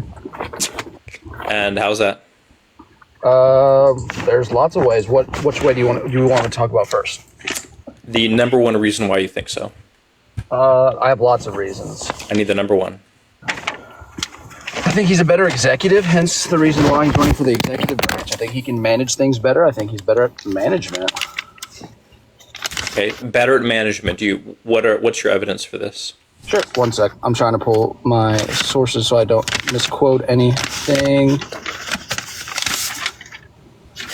Where is it? Wait 1 sec. I got you though. There it is. Okay. So for example, in 2021, President Biden put VP Harris in charge to run a $42 billion program allocated to expand internet across rural America. Since being appointed on the project 3 years ago, how many people have been connected to the internet? Zero. Let's look into the details. Zero. Mismanaged. Yeah, and that's according plus- to one of the 5 FCC commissioners, Brandon Carr. okay, cool. So with that, before that, Biden and Harris canceled a deal with Starlink to bring high-speed internet to over 460 homes. That deal was only $865 million. Instead, they decided to go with a $42 billion program that has done absolutely nothing. you realize with Starlink, that's a privatized company, right? Yeah, it's called the government outsources. Correct. Yes, to get things done. Okay, so with that being said, that wouldn't have been okay. Nathan, relax. That wouldn't have been a long-term fix to the problem because then Would they would people have had Can you? Okay, so right, we're not gonna play this game, right, where you keep cutting me off because I'm getting to your answer. And here's how I do things. If you continue to do that, I'm just going to start from the top every single time, and then you won't like me too much after that. So with that being said, there was no way to make that cost efficient. And if you're going through Elon Musk Starlink, okay. I'm going to start from the top again, just like I warned you, because I'm getting to all the little details. Okay, so now we're going to start from the top. Starlink, a Elon Musk company, which is a privatized company, right? With that being said, he has, okay, so there you go again. Starlink, which is an Elon Musk company. Starlink, which is an keep playing it. Starlink, which is an Elon Musk company, right? It is a privatized company, right? He would have had the terms in order to keep acquiring government contracts over and over again. So just like any other type of what's called a dual use exit strategy. So with these things, right, there's no way he would have been able to maintain this long term. So what your point is, what exactly that those people wouldn't have internet? That's not what I'm saying. Okay, so what's the difference then? Well, wait. Actually, no. Actually, you're right. Internet source, correct? Actually, you're right. Hey, so remember how I let you talk and then you're just going to talk over me? Well, no, because I'm answering your question. Actually, you're right. There's actually a 50% chance that they would have had internet because Elon Musk would have had to agree to the terms of the government contract. He did. It was already a deal under the Trump They literally cannot get forced. So it was already a deal under the Trump administration, but thank you though. Okay, cool. So it was a deal. And it was $40 billion cheaper. Billion with a B. So it looks like mismanagement.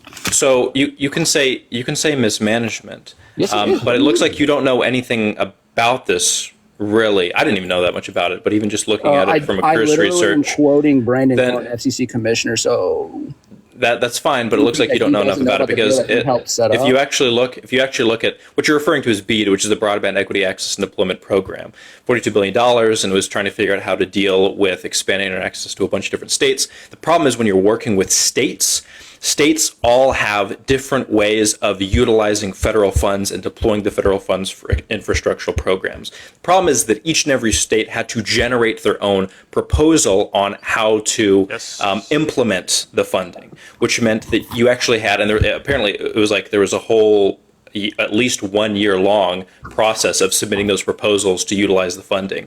So to pretend as if that was some like executive error, she was just in charge of it. You can say that you can say that she was in charge of it. The problem is that she cannot force states. She cannot force states to utilize the program in a certain way. The states themselves have to generate proposals for how to utilize that funding. They're the ones that were delaying it. And apparently just this past month or so, those proposals have actually been sent in and are looking to be put through. What happened last month in states like North Carolina and Appalachian Mountains that would cause something like that? I have no clue what you're talking about there. Yeah. Undermining the democratic processes of the U.S. You're an advocate for that? No, I'm not actually. That's why I say that. There we go. On through. All right, perfect. So you think the Save Act was bad? Why we're still on broadband internet right now? Oh, you said. Okay, sorry. I thought you were. Yeah, don't know. So what was your question? Because it sounded like you were changing topics. No, I don't. It sounded like you were changing topics. Yeah, I'm confused what you're talking about. Yeah, what are you talking? All I specifically said was that there was a whole year-long period where nothing could be done on the federal level because states themselves had to submit proposals for getting access to BEAD and utilizing that funding. You didn't have any. You didn't seem to respond. She couldn't talk to governors. She couldn't talk to states. Also, guys, I got one detail that's going to bury this whole argument. So I'm actually glad that I found this because the FCC had a very important conversation. And that would have been denied anyway because Starlink's, powerful internet did not meet the minimum speed requirements for this. You don't think Starlink is? Dude, hey, this is what the FCC. This is what the FCC. No, you made a sarcastic comment. I'm just. Hold on, Nathan. This isn't. This is from the FCC. This is from the FCC. I asked you a question about something you said. FCC. You made a sarcastic comment, so I was asking. Do you think Starlink isn't good? According to the FCC, no, because here's what they said in there. Nathan. It literally helped us. It literally saved Nathan. Okay, Nathan. So here's what the FCC said, right? Since you like evidence, hush. So it said that the FCC requires that broadband services provide download speeds of 100 megabits Mbps and upload speeds of 20 Mbps. So they did not even meet that requirement to be a part of that program. So with that being said, that's not me. That is the FCC responding to the government. There you go. Okay, well, they still haven't got anything done. Wow, kind of crazy how there's a lot of logistical issues that fall outside the typical executive operations of Harris. You're ignoring the fact that it took... But you got cooked, Nathan. I'm going to grab some water. Cool. That it took multiple states submitting their proposals for how to utilize their funding, and according to Chris, I didn't even know that was the case.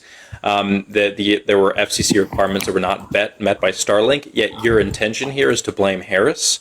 Whereas you didn't even name a specific failure.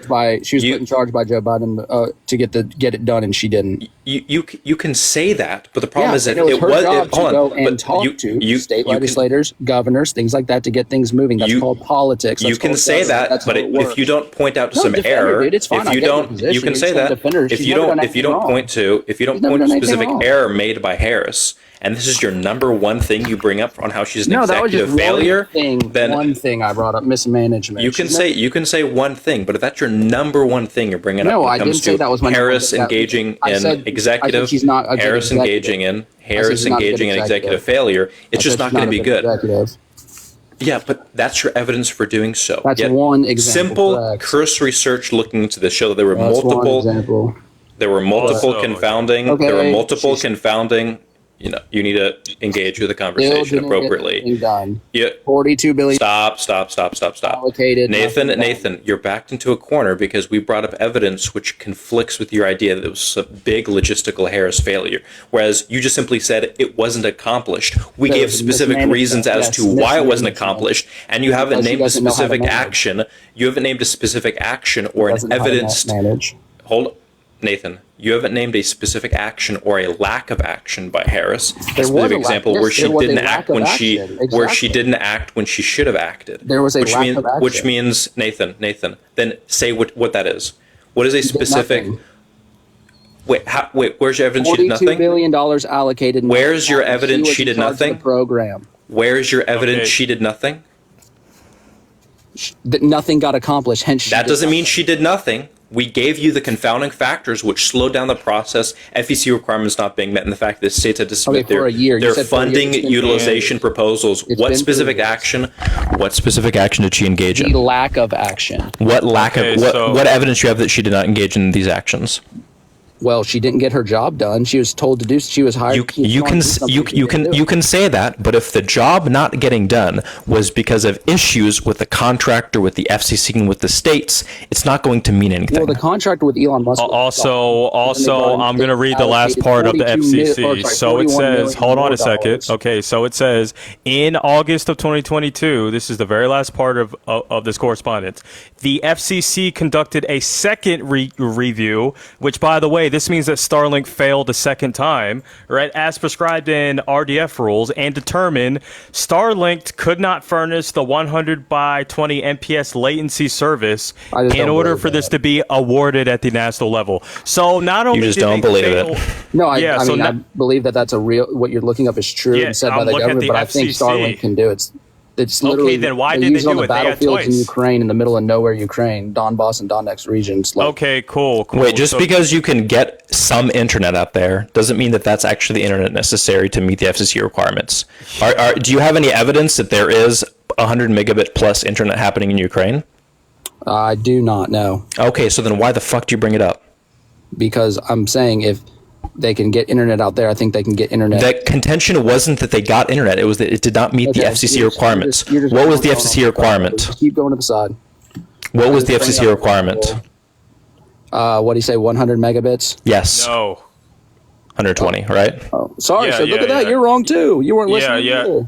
So confident, then you were wrong. Okay. So maybe I might be reading it wrong, but it's saying 100-20 MPS, right? Low latency service.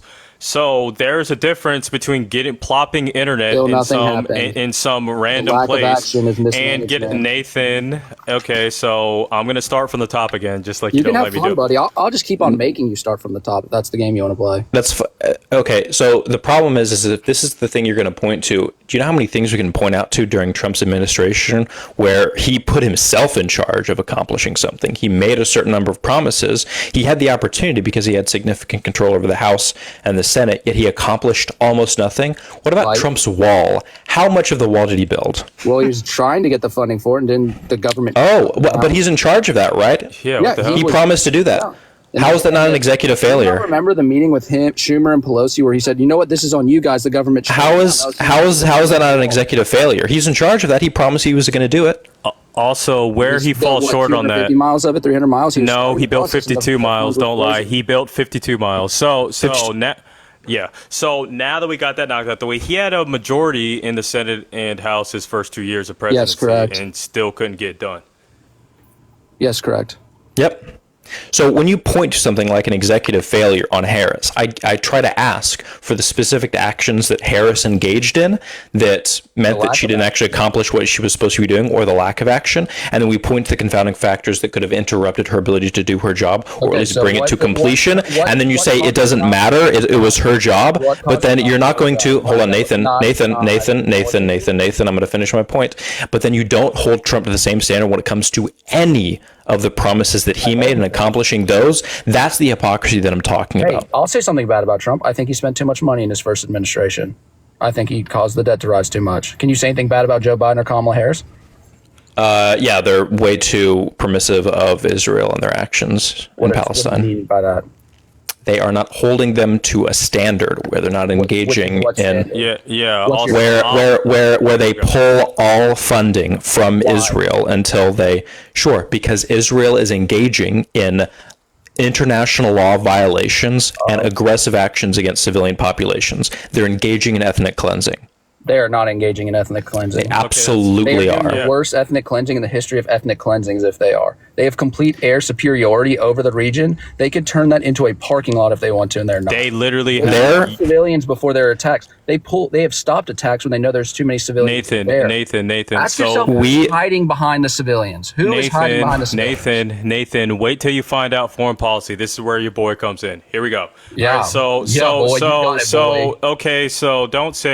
don't say boy. That's a microaggression. You just said your boy's coming in. Yeah, I'm talking about myself. I'm not calling you that. Okay, sorry, sir. Okay, so with that being said, most of Palestine was already blown up or settled over by 1988. You mean Gaza?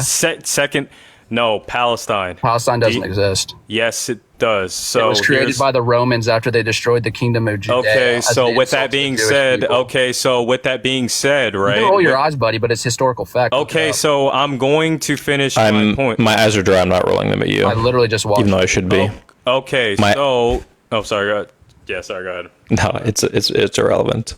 All right, cool. So your idea of a country existing is literally based on the concept of what we know as countries that's existed since 1721. Prime ministers, presidents, and all these other things. Countries have existed with different governments, like tribal systems, long before then. Yes, actually, what's funny, the Roman Empire actually fits that bill. So does anywhere conquered by the Ottomans, and so with any of those things. Or you would have to concede any country that never had a prime minister was never a country. That's honestly a little bit idiotic. So with that being said, yes, Palestine did exist. Now going back right to the conversation, because this isn't the topic of the conversation, I didn't like them as a black man. I didn't like them repealing Title IX. I thought that was kind of dumb.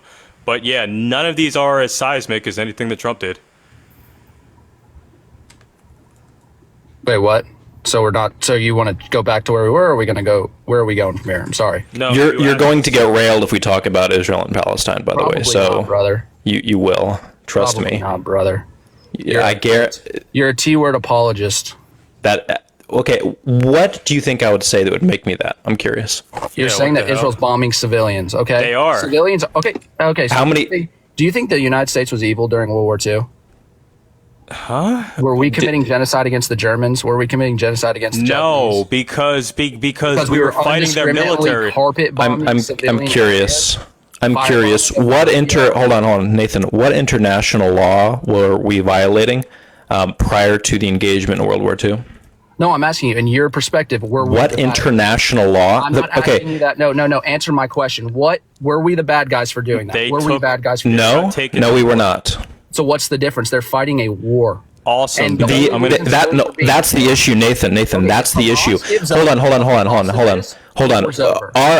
Prior to October 7th, was Israel violating? Prior to October 7th, was Israel violating international law in its engagement with the Palestinians? Before October 7th? Yes. They weren't engaged with anything. Were they violating international law? In Gaza, no. Okay, cool. So I'm going to name you. That's 28, not. Go ahead. 28. They've been violating at least 28 things, right, since at least 1970. And to be quite honest with you, 1948 as well, including the Nakba. So Israeli occupation being illegal, right? What is the Nakba, Nathan? I'm curious. Where they purged everyone out of Israeli territories that were not Jewish. So they kicked Jews out too. They kicked out the Palestinian Jews, and guess where the highest concentration of those actually ended up at? The United States, the United States, Peru, and Argentina. So yes, there was Jews, right, that said, we don't want to live in Israel. We just want to keep living in Palestine. And the Israeli settler says, no, capos, get out. So list of international law violations by the state of Israel. Let's start with just a few, because if we go through these, You still haven't answered my question. I'm getting there. So Israeli occupation is illegal. Laws violated. UN Occupation Charter of what Article. territories? Okay, so if you just let me finish, right? You have a very hard. Okay, so Israeli occupation is illegal. Laws violated. United Nations Charter Article 2 and 51, which was established in 1945. Declaration on Principles of International Law Concerning Friendly Relations. Israeli action. It is illegal under international law to acquire land by force. Israel annexed land occupied by force during 48 and 1967 wars. Next one. Illegal Israeli settlements on occupied land. Laws violated. Geneva Convention 449-6. It is illegal to colonize occupied land or transfer non-indigenous population to that land. Israeli actions. Immediately following the 1967 war, Israel began building Israeli civilian settlements on Palestinian land, eventually building over 200 settlements in occupied territory. Last one, and then I think you kind of get what I'm saying. Illegal Israeli practice of ethnic cleansing. Laws violated. Forbidding civilian populations the right to return to their homes following the end of an armed conflict is a direct violation of international law and UN resolutions. Israeli actions. Since 1910, in different ways, Zionists, then Israel, have taken Palestinian land, forced native population from their lands, and refused the Palestinian lands and tenants from coming back, quoting numerous policies, actually. But yeah, so that one's really long, but yeah, they've So you're violated. saying that they've committed crimes since the day they formed as a country. Well, yeah, that's Their not very what I- formation was abhorrent. Yes. Yeah, so that's not what I'm saying. That's what that's what the UN is saying. UN gave them approval. England That's not the UN. Hold on. Well, one, just to be clear, the UN, the United Nations mandate, or resolution? You're talking about British mandate of Palestine. No, we're talking about UN Resolution 181. UN Resolution 181. Was it binding? I know that the UN doesn't equal England. What I'm saying Was it binding? No, I was going to finish my point first. No, So, when you said the UN gave them approval, I don't know what that means. Was the resolution binding or not? Who are the big dogs in the UN? Nathan, was Resolution 181 binding? First. You made a claim. You made a claim, assuming that there was. I'm backing up my claim. So the UN, the big Okay, dogs. In the make the UN, claim. U.S., England, France. Okay, the only people that can actually enforce anything, because obviously the UN has no teeth without the three biggest military powers of The the U.S. West. had nothing to do with the formation of Israel in 48. If they didn't want it to happen, they would have stepped in.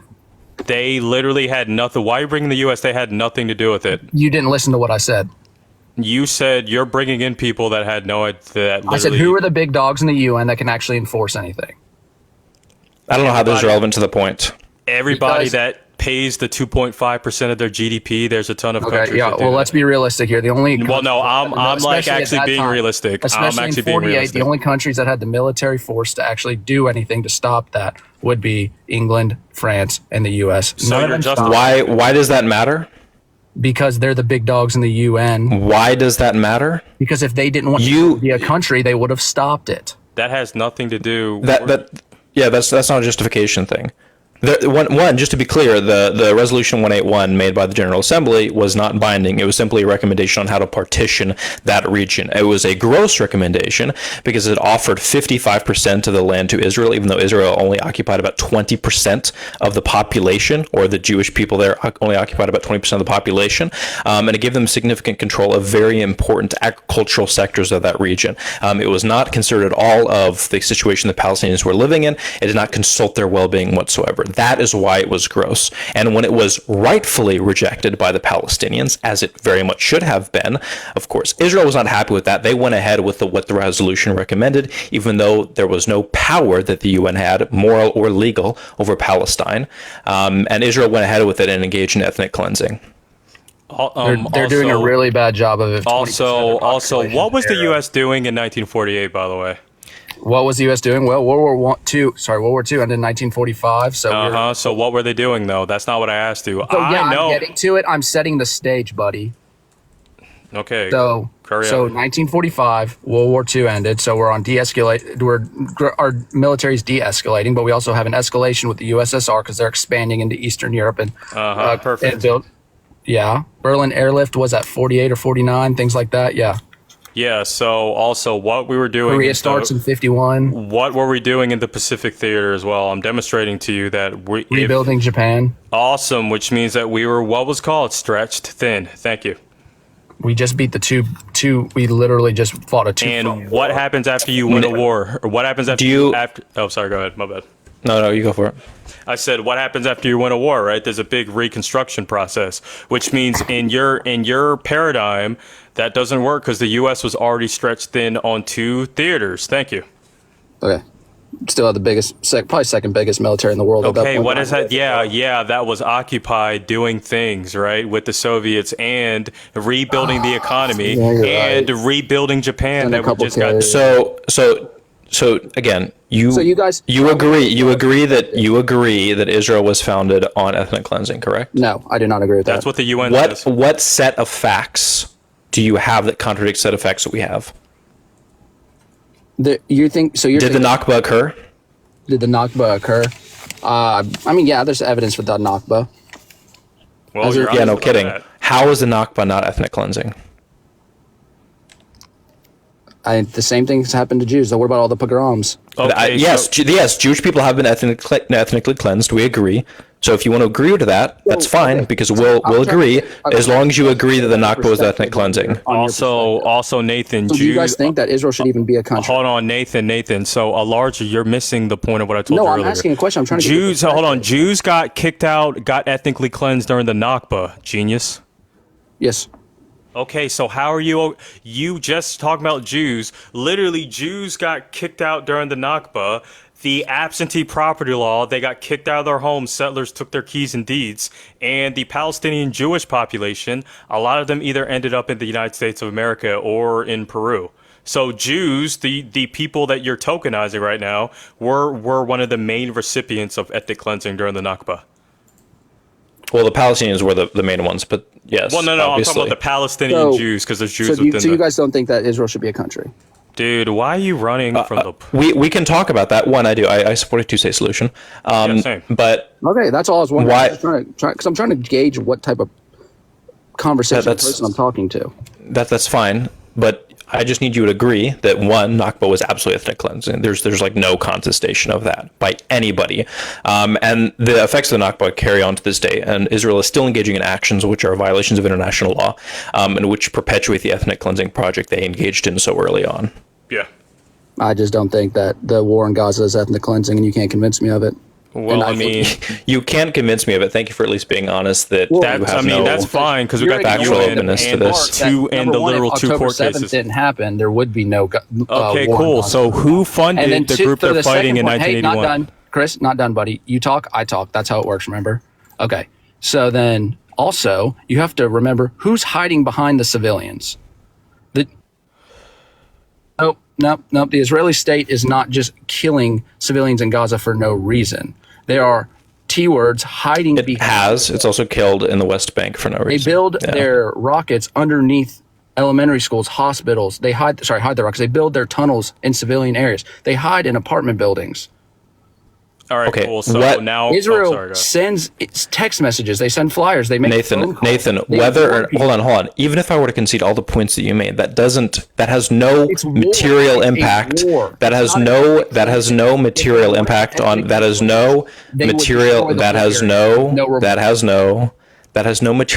whether or not ethnic cleansing is actually occurring. 20% of Israel. Whether or not that is occurring is irrelevant. History of the world at ethnically cleansing. Is Israel part of the UN? 20% of their population is Israel part of the UN? Is that right? Am I wrong or am I right? Nathan, can you answer his question? Hold on. Is Israel part of the UN? I asked the question first. No, you made a statement. Is Israel part of the UN? I believe they are. Okay. Are they receiving funding from the United States? Yeah, they are. If they were to engage Well, they're buying if weapons they from the were, United States. yes, if they were to engage Like in the Lend-Lease. if they were to engage in overt and aesthetically gratuitous actions of ethnic cleansing, do you think it would be able to sustain funding from the United States and sustain a good relationship with the UN?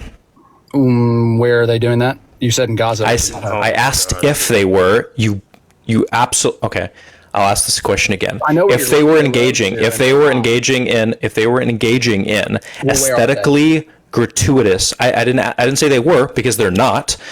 If they were engaging in aesthetically gratuitous actions of ethnic cleansing, would they be able to maintain funding from the U.S. and a good relationship with the UN? Probably not. No.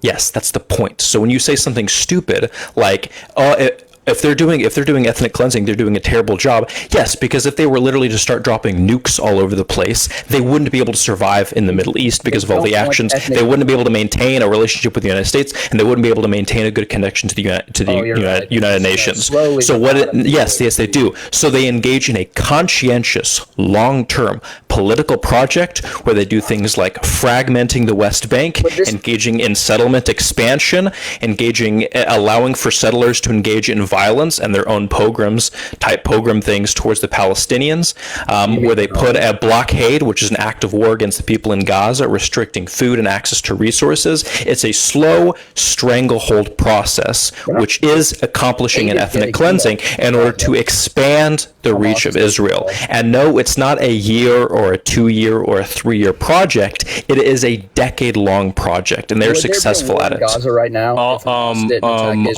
Nathan. Also, I want to point out 1936, which was supposed to be the year that Palestine was supposed to be their democracy, but Britain threw them under the back. The Arab Revolt, which had Jews fighting in it, by the way, against the Irgun and Haggadah, who was the settlers, right, that were coming in.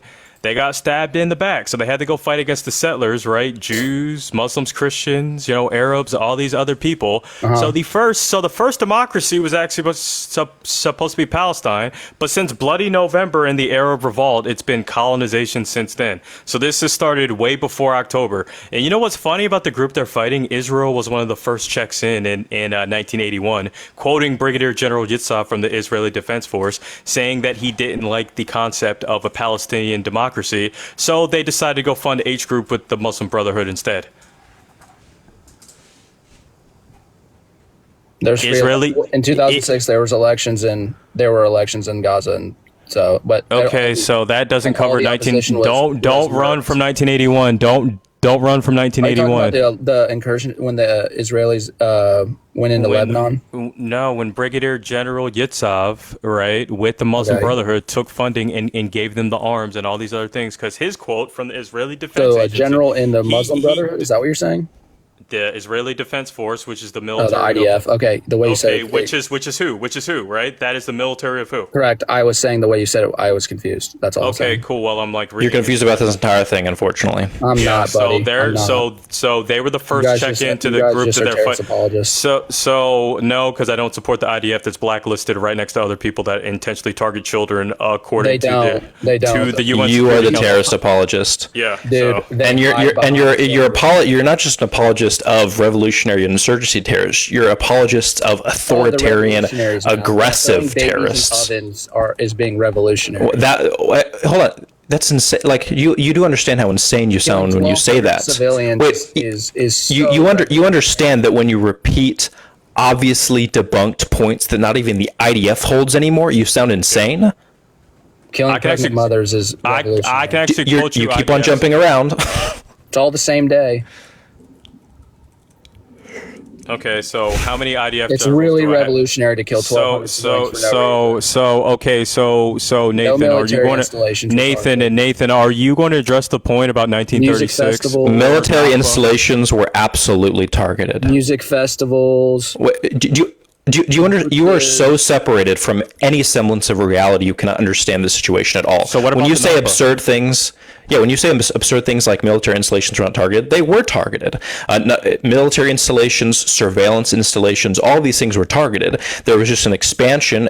I thought what I think is a pretty gross expansion over to civilian populations, and that caused a lot more problems. According to you, they were just fighting the revolution, man. Okay, so they literally are. Now, whether or not they're engaging in good tactics, whether or not they're terrorists, that's a different conversation. But they literally are revolutionaries. You're the one supporting authoritarian state terrorists. That's what you're doing. Also, Nathan, you're like appealing. Okay, so Nathan. So you're literally doing what Bibi Netanyahu and whoever came before him did. You are accrediting the Jews that live in Israel, but you're discarding the brown Jews that have lived in Palestine. So I thought you defend Jewish people, but you tend, every time we talk about the Nakba and Haifa in the 60s and all these other ones, I guess they're not Jewish now because they're Palestinian, right? Nope. Well, that's literally. What do you know about it? What are you talking? Yeah, I told you about 1936. Where these same. What does it mean to you? Like, what does it mean to your family? What does it mean to your ancestors in that area? What are you talking? Okay, actually, cool. I'm gonna go ahead and actually answer your question. So I am Christian. The population of Christians in this area since 1917 was 22%. Due to the settlers blowing up churches, running over villages for 80 years, they're now down to 1%. So I guess that's my piece of the pie right there, right? And there's never been any documented aggression from Christians attacking settlers. So yeah, so that's what it is to me. I don't think that's fair. So, and Jews that are Palestinian don't think it's fair either, that they're getting ethnically cleansed from their quote unquote brothers. Today, that's happening today. It's been going on for 80 years, yes, and it's still happening today. Okay. Did you not hear me quote 1936? Did you not hear me quote 1936? I did, buddy. Okay, well, Jewish people were fighting against other Jewish people because one didn't want their villages run over, and the other ones were like, no, give us the keys or else you got to go somewhere else. In 1936, before Israel was founded as a country. Yeah, Irgun and Haggadah were the settlers that helped set up the Nakba. Do you know who the Irgun and Haggadah? And they fed into the IDF, by the way. Yes, and they actually have platoons in the IDF named after both of those today. Irgun platoon, Haggadah platoon. Yep. So you can't say you're protecting Jews, but you discount the brown ones. I don't discount the brown ones. Well, every time I mention them getting kicked out, Nakba 36, well, every time 61, I mention 65. That, you don't acknowledge the point that, 20% of the Israeli population is Arab? So you're tokenizing Arab people now? What about Jews? No. Okay, cool. Let's talk about it. Let's live side by side, buddy. Let's actually talk about it then. 2018 nation state law. What do you know Arab about members that? in the Knesset. Hold on. So 2018 nation state law. What do you know about that? 2018 nation state law. Let's test your theory. Yeah, buddy, you got Google right now. It is hilarious how I predicted you'd get dog walk in the Israel-Palestine conversation. You said absolutely not. Yet you have no factual basis for anything that you're saying. Okay, so Nathan, I'm going to go ahead and read you the 2018. It should be free. Nathan. So you don't. So what's the 2018 nation state law? I asked you a question I literally said I don't have Google. All right, cool. So we're not running from this point. Laws and be like, hey, do you know this? No, this is Israeli law. So the 2018 nation state law is what puts the Jewish Israelis over the Arab Israelis, and the Arab Israelis loses rights. A few of those rights, which by the way was voted in 62 to 55 in 2018. Right, so some of these Arab Israelis that you're tokenizing can literally go to jail, right, for speaking Arabic in the wrong side of town and publishing in Arabic. Also, they don't get to go to some of the same schools that the Jewish Israelis do, and they lose some of the rights. So no, they don't live in harmony, actually. Rights to go to certain schools, rights to live in certain parts of it, and plus I just told you about the Arabic part because, It's also important to recognize there's something called the Jewish National Fund where 13% of Israel's landmass... Where 13% of Israel's landmass is owned by this fund. It's an ethno-supremacist fund. Essentially, it means 13%. It's called the Jewish National Fund, where 13% of Israel's landmass is owned by this fund. It's a private fund, and it gives preferential treatment to non-Arab Jews living there, and discriminates against them. So essentially, it means that if you're a Jewish person, Jewish person in Israel, you get deferential treatment for housing and a lot of other things like that. Also, the Arab Israelis they don't get the right to self-determination because listed in that same law, it says, Annex 1, it states that the right to exercise self-determination in Israel is unique to the Jewish people. Also, on top of that, it says Hebrew is the official language and downgrades Arabic. Then it goes into the places that you can't speak it. So let me ask you a question. Can you go, can in any part of America, if you speak a language other than English, do you go to jail for that? No. Okay, well, in Israel, if you speak Arabic in the wrong part, get behind bars. National language is Hebrew. There was also the ending of reasonable suspicion for stop and frisk. It says you go to jail? Yes, Annex F. There was also the ending of a stop and frisk with reasonable suspicion law. A bill was passed that said that police officers could stop people even though they didn't have reasonable suspicion for stop and frisk. And developments after 2016 have found that Arab populations have been far more affected by that than Jewish populations. And they can't even go to certain post-secondary schools. Why do you think that? Why do you think that the Arab population is more targeted? It has, and we literally have reports of this. No, Yeah. why? What do you mean? Because there is anti-Arab racism in Israel. That's why. Yeah, exactly.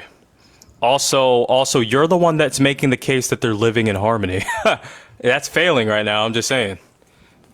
Well, it's conditional. It's conditional harmony where you have to submit to them, and if you don't submit, then why do they have Arab and Muslim members of their Nathan, members of their government? You just asked me why there's not that many Jews. I'm asking you a follow-up question. Why there's not that? Okay, cool. So I'm going to answer both. So cool. So this is going to be your argument. You're asking why there's not that many Jews in Palestine. Congratulations. No, I asked you. So there's not that many Jews. Arab and Muslim members on the. Okay, cool. But you said 2 points for court. Okay, cool. But they don't. But they definitely don't have the same rights when they're on the Supreme Court. They actually don't. Actually, you're good, dude. You're good. And I'm going to get to that point. And I'm going to get to that point. So the reason why there's not that many Jews in Palestine is because Israel's been cleansing them for 80 years, including the Nakba, including 61, and including things like the Camp David Accords and all. So today, if a Jew walked through Gaza, what would happen? Or if they walked through the West Bank? They would probably get a IDF bomb dropped on them because they're they'd probably be attacked. They'd probably be attacked. Because they're in the middle of a war. You got people in the West Bank. Each other. What? In the West Bank? In the West Bank, they have illegal settlements going on there right now. So yes, the settlers would probably kick them out again. Do you realize since 2021 there's been 2,950 illegal settlements there, which is a violation of the Camp David Accords in 1995? So yes, there's a high probability that if you're not a settler, they're probably going to confront you and be like, "Get out the way, or we're going to force you to." Why are they building illegal settlements there? And just to be clear, there have been almost no convictions of settler violence in the West Bank at all. There's almost complete immunity. If you're a settler on the West Bank, if you're Israeli, no matter what region you are, even if you're in a region where there is some amount of Palestinian control over that region, the Palestinian Authority has no ability to prosecute Israeli settlers who attack Palestinians. What if you're a Jew walking on the Temple Mount? Can you? Why are you whatabouting like this, like crazy? You're not allowed to. That's the point. Jews aren't allowed. Yeah, so Jews aren't allowed to live in Palestine. Ask the Israeli government. They kicked them all out, and they had to go to North America. Again, Jews are not allowed to walk on near the Temple Mount, one of the holy sites in Judaism. So you're tokenizing. So once again, this is another example of discarding Jews for being brown, guys. All 149 of you. No, any Jew. A Jew is a Jew regardless, because your Likud party has even said before that a person is not Jewish unless they support Israel. According to the American Jewish community, Jews are allowed to visit the Temple Mount during certain times. During certain times, and there needs to be a guard. You can say yes. You can say that, but you just lied. Yeah, you really did, dude. I asked you what would happen. You literally said you weren't allowed. One of those. You just lied, saying they were not allowed. What about one of those non-specified times? My point exactly.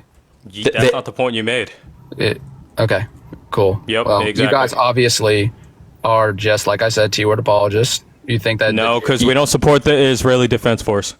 You can Yeah, say that as much as you want to, but when we brought up, you entirely ignored you entirely ignored the entire history of the Israeli-Palestinian conflict. No, I know it very well. Just brought it to October 7th and then tried to make it seem as if it's some fair, just war. When you did not, when you had no, that's fine. Wait, that's fine. You can bring up every single type of Arab-Israeli conflict you want. And who it's not going to. starts it It's not. every It's not going to excuse. Okay, actually, we can touch on that. This is the strategy that you use in order to excuse Israel's actions in Palestine. You create Arabs to be a monolith, where you take every single country in the Middle East that has some negative relationship with Israel, you glom them all together, you group them with the Palestinians, and then you allow for any specific action by any one of those Arab countries to be an indictment over all Arabs. And you allow that to justify collective punishment towards the Palestinians. That's what you're doing. That is absolutely what you're doing. And Jordan. There's nothing wrong with Jordan. Especially when some of those Arabs happen to be Jewish people that, by the way, Nothing wrong with are nothing descendants of people that didn't get kicked out in 70 AD and managed to stay. So they wanted. So with that being said, they were fighting the settlers in 36. I told you this 3 times already. Okay. And this is a strategy. We have not said a single thing in defense of anything. Yes, We did. That the H group. We did not. Hold on. Whether or not they're revolutionary is not any claim about their moral behavior. Yeah, exactly. That they literally are. Justify the attack. They literally are. You made lies about it. I clarified those things that were lies. For example, you said they didn't attack military zones. They literally did. I have not made a single defense. I can if you want to, but I'm not going to do that in this conversation because I'm focusing on specifically what Israel has done, and that when I focus on what Israel has done, when you turn to saying that we are T-word apologists, that means that you're trying to make any attempt to criticize Israel out to be apologism for T-ism. That's what you're doing.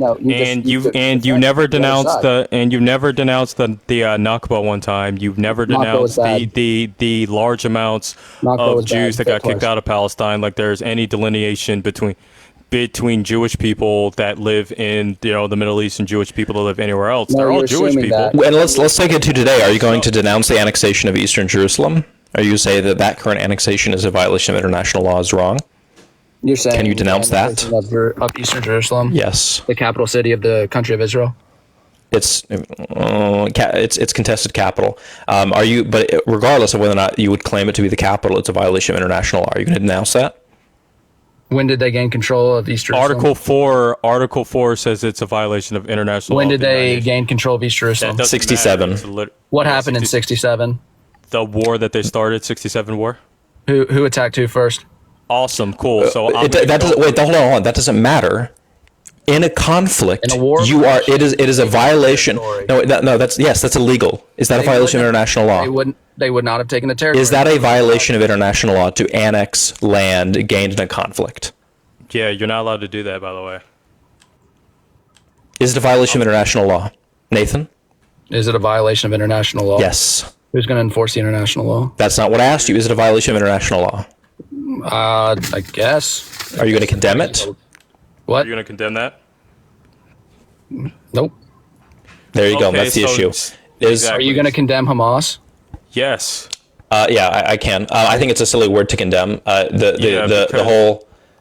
Oh, okay. Silly to condemn them. Got it. The whole condemn thing. Yeah, I think it's an annoying, silly word that people use to try and ignore all that Israel has done. So you're not. Got it. You don't think? No, he just said okay. So Nathan. So yes, it's easy for Hamas me to has done bad things. It's silly easy to say that. Nathan. It's easy. Nathan. It's easy for me to do it because I know who the first check in arms were in. It was Israel. So when you condemn H group, you condemn Israel. It's actually that simple. So going down, right? The law's violated, right? Illegal to take land by force and claim sovereignty. We're talking about 67. UN Charter or Article 2, which was made. Hold on, I'm reading. Right, so it says we're gonna ignore the fact that the other countries were breaking. Okay, so I'm actually going to tell you. I'm actually going to explain to you how Israel started in 67. Just let me finish. Oh yeah, it's old. Yeah. So no, because I'm going to show you. Right. So Declaration on Principles of International the U.S. Law. started World War II, right? Okay, so laws violated. UN Charter Article 2, which was established back in 1945. Israel was attacked Declaration on Nathan, I'm going to get to that point if you just let me read what Israel actually violated, because you're making a claim they never did. So on the principles of international law concerning friendly relations, Principle 1 also revised in 1970. In violation of the UN Partition Plan, Israel took an extra 15% of land in 48, took land they weren't supposed to in the 1967 war, and confiscated East Jerusalem and the Golan Heights. Yeah. I was going to say about the Golan Heights too. Yeah, that's a defense. Yeah, they have to for defense. No, they're not allowed to do that. They're not allowed to do that under UN law. That's international law. If they wouldn't, you understand? Okay, here's what you don't understand. Do you understand the difference between annexation and military occupation? Yes, I understand the difference. What is the difference? Military occupation is a military occupation, meaning there's soldiers on the ground, they're occupying the land, and then annexation means you're bringing it part of you're annexing it and making it a fold of your country. Yes, you're developing a civil administration. Yes, it's bringing it to your country. That's the difference. So when you make a claim like Israel's occupation of East Jerusalem or the Golan Heights are defensive strategies, it doesn't make any sense, because that would only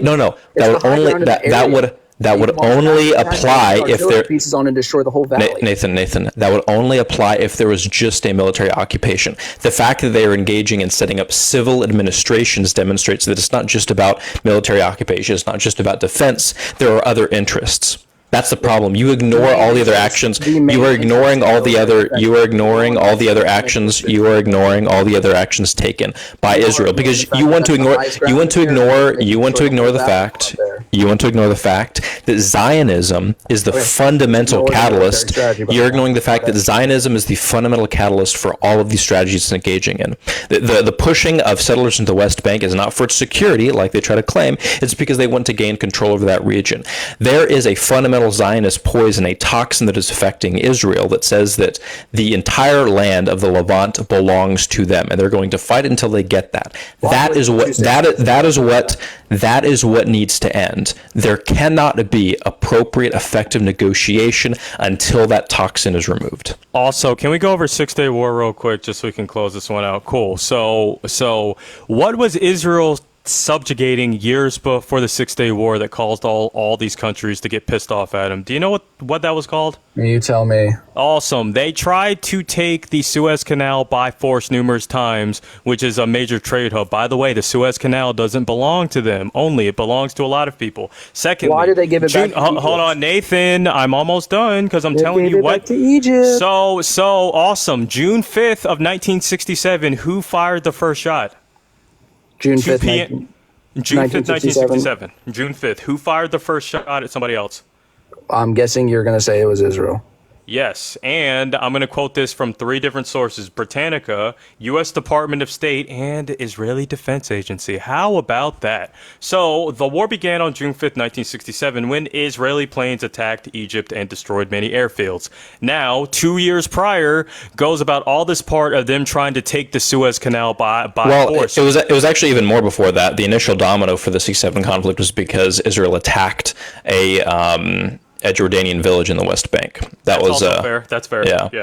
Now, the reason why Israel was so effective at winning the war is because they engaged in that preemptive strike into Egypt. So they fired the first shot in the Suez Canal, which they had no business trying to colonize like they did with everybody else. They never colonized the Suez Canal. I never said they did. They tried to, right? But Egypt, they gave it back to Egypt. If they wanted it, they would have kept it. No, they did. So with that being said, you're making the Sinai my point. Back to the Egyptians. You're saying that all of a sudden these Arab countries just tried to attack Israel for no reason. We gave you reasons, and they even fired the first shot too. June 5th, 2 p.m. Middle Eastern time. And again, let me be clear, this is all a diversion. When you try and pull in all the other Arab countries and say that any specific action done by an Arab country is going to be an indictment on the Palestinians, and therefore we get to treat the Palestinians as if they're the ones that committed those specific actions, you're engaging in collective punishment. Also, all Arabs aren't each other. Palestinians aren't Jordanians. Jordanians aren't Iraqis. Iraqis aren't Iranians. You're labeling everybody Iranians aren't Arabs. Okay, cool. So with that being said, making my point further, Arabs are people who you group them in. Originate from the Arabian Peninsula. hence the name Arab.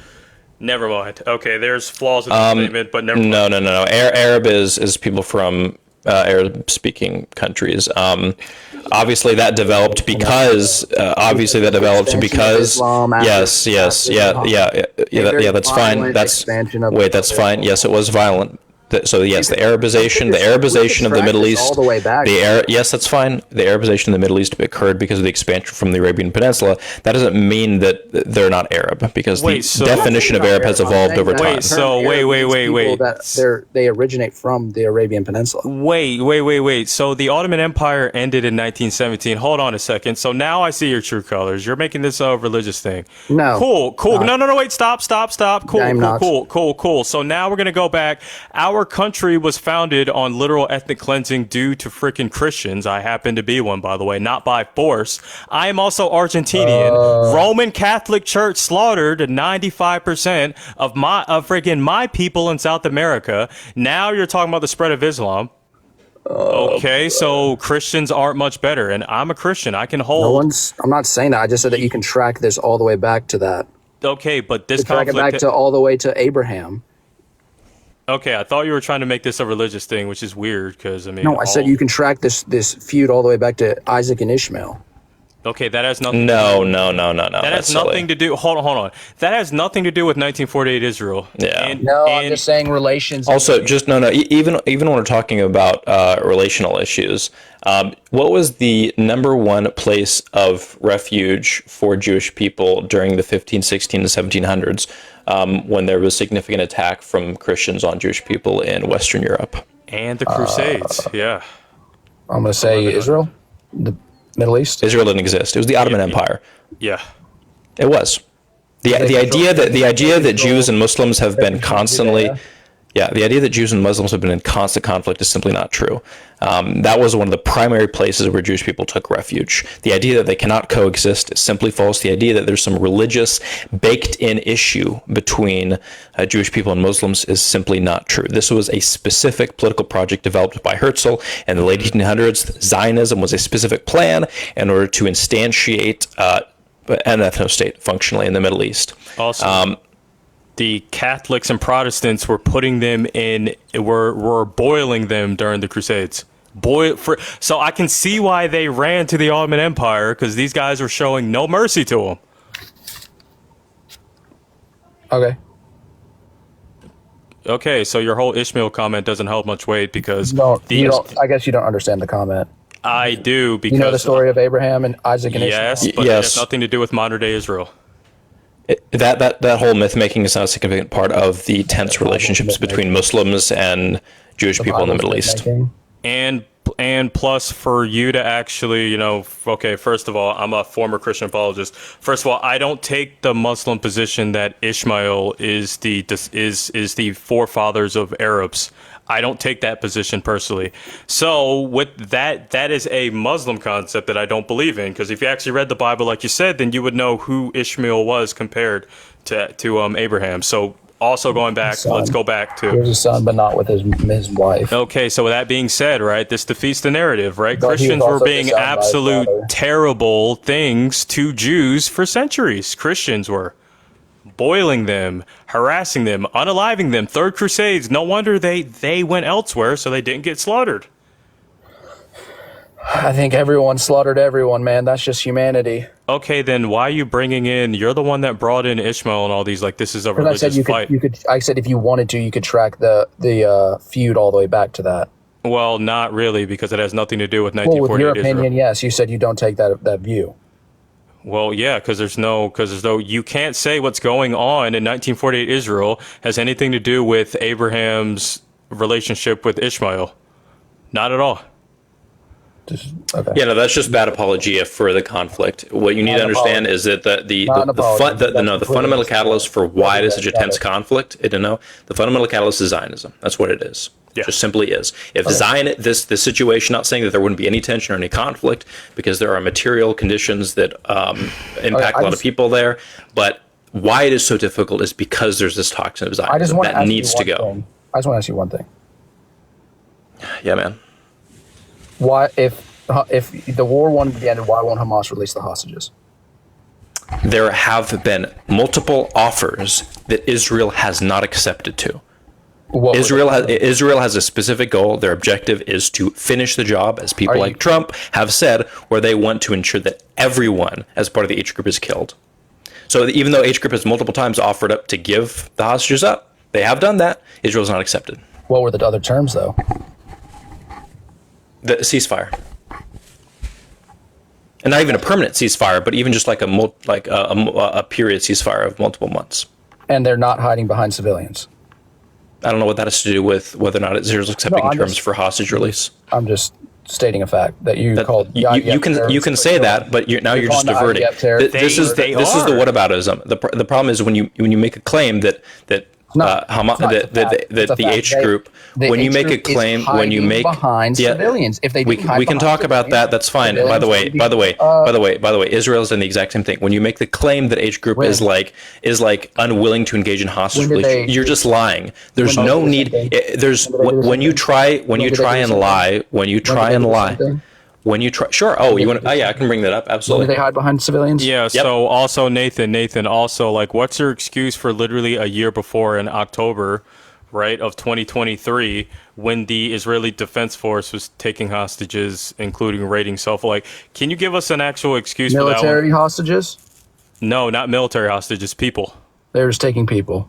UN report 24202. I'd have to look it up. From 1948 to 1967, during the occupation of the Gaza Strip, Israel forces would search homes of suspected Palestinian Fayyadin for weapons, caches, or concealed fighters. Because these homes could have booby traps or snipers waiting for them, they would use Palestinian children as human shields.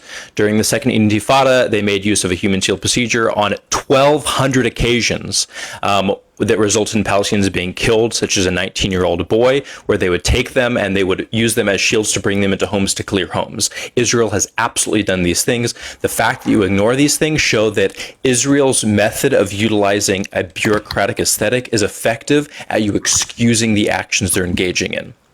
Also, it's all aesthetics to you. I'm literally going to go all the way back to 2010 just so we don't have an excuse, right? BBC, Times of Israel, Israeli Defense Force in Haifa alone took 97 hostages. Right, people, not fighters, right? So I gave you. I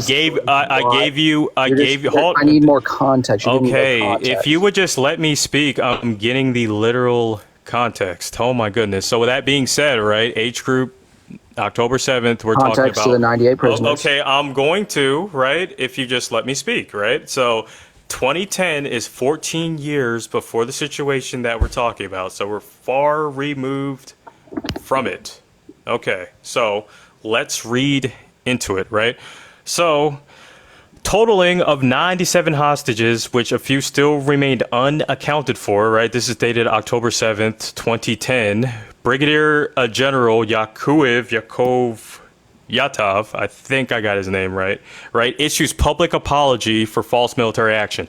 So with that being said, right, there was no good reason, because you even have the IDF general even saying, oh shit, we shouldn't have done this, right? So also Abril Yahud, who is were the prisoners killed? What? I'm asking you. I'm asking like part of the whole story. Where did any of the prisoners die? Wait, before I answer that question, because actually I'm going to give you 4 names of them that died. Okay, that's what I was wondering. Can you accept the fact that they took so Alexander Sasha Trunov, right? Ariel Muhammad, David Sunio, and Ohad Ben Ami. That's at least 4. I'm sure they died in captivity. Yes. Okay. I don't know the story. I'm asking questions. Okay, yeah, so people did die out of those 97 in 2010. So, yes, Israeli Defense Force has been taking prisoners for far longer, actually. And they're no strangers to abusing their prisoners as well. Like, recently, they gang raped one of their prisoners, too. So, they're no strangers to that. Benny Josie, Nimrod Cohen, Gadi Moses, like, it goes down the list of people that died in captivity back then. And the raid was wrongful, like it was not a military target or anything like that. So the IDF general even apologized for us, said it wasn't going to happen again. I've never heard that story. I never heard that story before. Yeah, it still continued to happen, by the way, between 2010 and 2024. Because I quoted you Haifa, which was a year before. Yeah, I right? just have to do some research into that, but I'm not. Okay. I'm not disagreeing with what you're saying you're lying or anything like that. I mean, it's fine. I got it all pulled up. It's no big deal to me. I don't think you've done a research on a lot of this. Like when we brought up the multiple I have. instances of international law violation, you had nothing to say about I like that. Chris more than you, for being honest. Chris is That's way- fine. That's you don't have to like me. I don't care that you like me Yeah, or I not don't give a because it's pretty clear that your political ideas I are still think it's crazy bastardized that and immoral. not moral. I just think it's crazy that you're thinking hiding behind civilians is okay. Literally, nobody said that. He So hasn't- there he you has- go. I've You're literally the asked one him being I've disingenuous. literally asked him about it, and he just changes this topic and doesn't say anything. No, I don't think that hiding behind Hamas civilians is hiding good. behind civilians. Yes, Yes, they have been. But Israel does the exact same thing. Yeah, and plus, Okay. who funded them And first? But no. So would there be dead And civilians? also, Would there I'll make be one dead point. civilians I'll make if they one weren't point. behind civilians? I'll make one If they point fought- about if this they fought a is. conventional war and didn't. I'll make one That's- point about this as well. Yeah. When you try and make it seem they as hiding if behind civilians? when you Yes, try, they are. yes, Isn't- okay, that's is fine, that's Hamas fine, the that's reason fine, that Gaza is being that's fine, that's attacked? fine. Yes, No, it's they When could destroy hold on, Gaza. hold on, Yeah. hold on. When If you they try and weren't attacked on equate, October when you 7th, try and none of this would have equate. happened.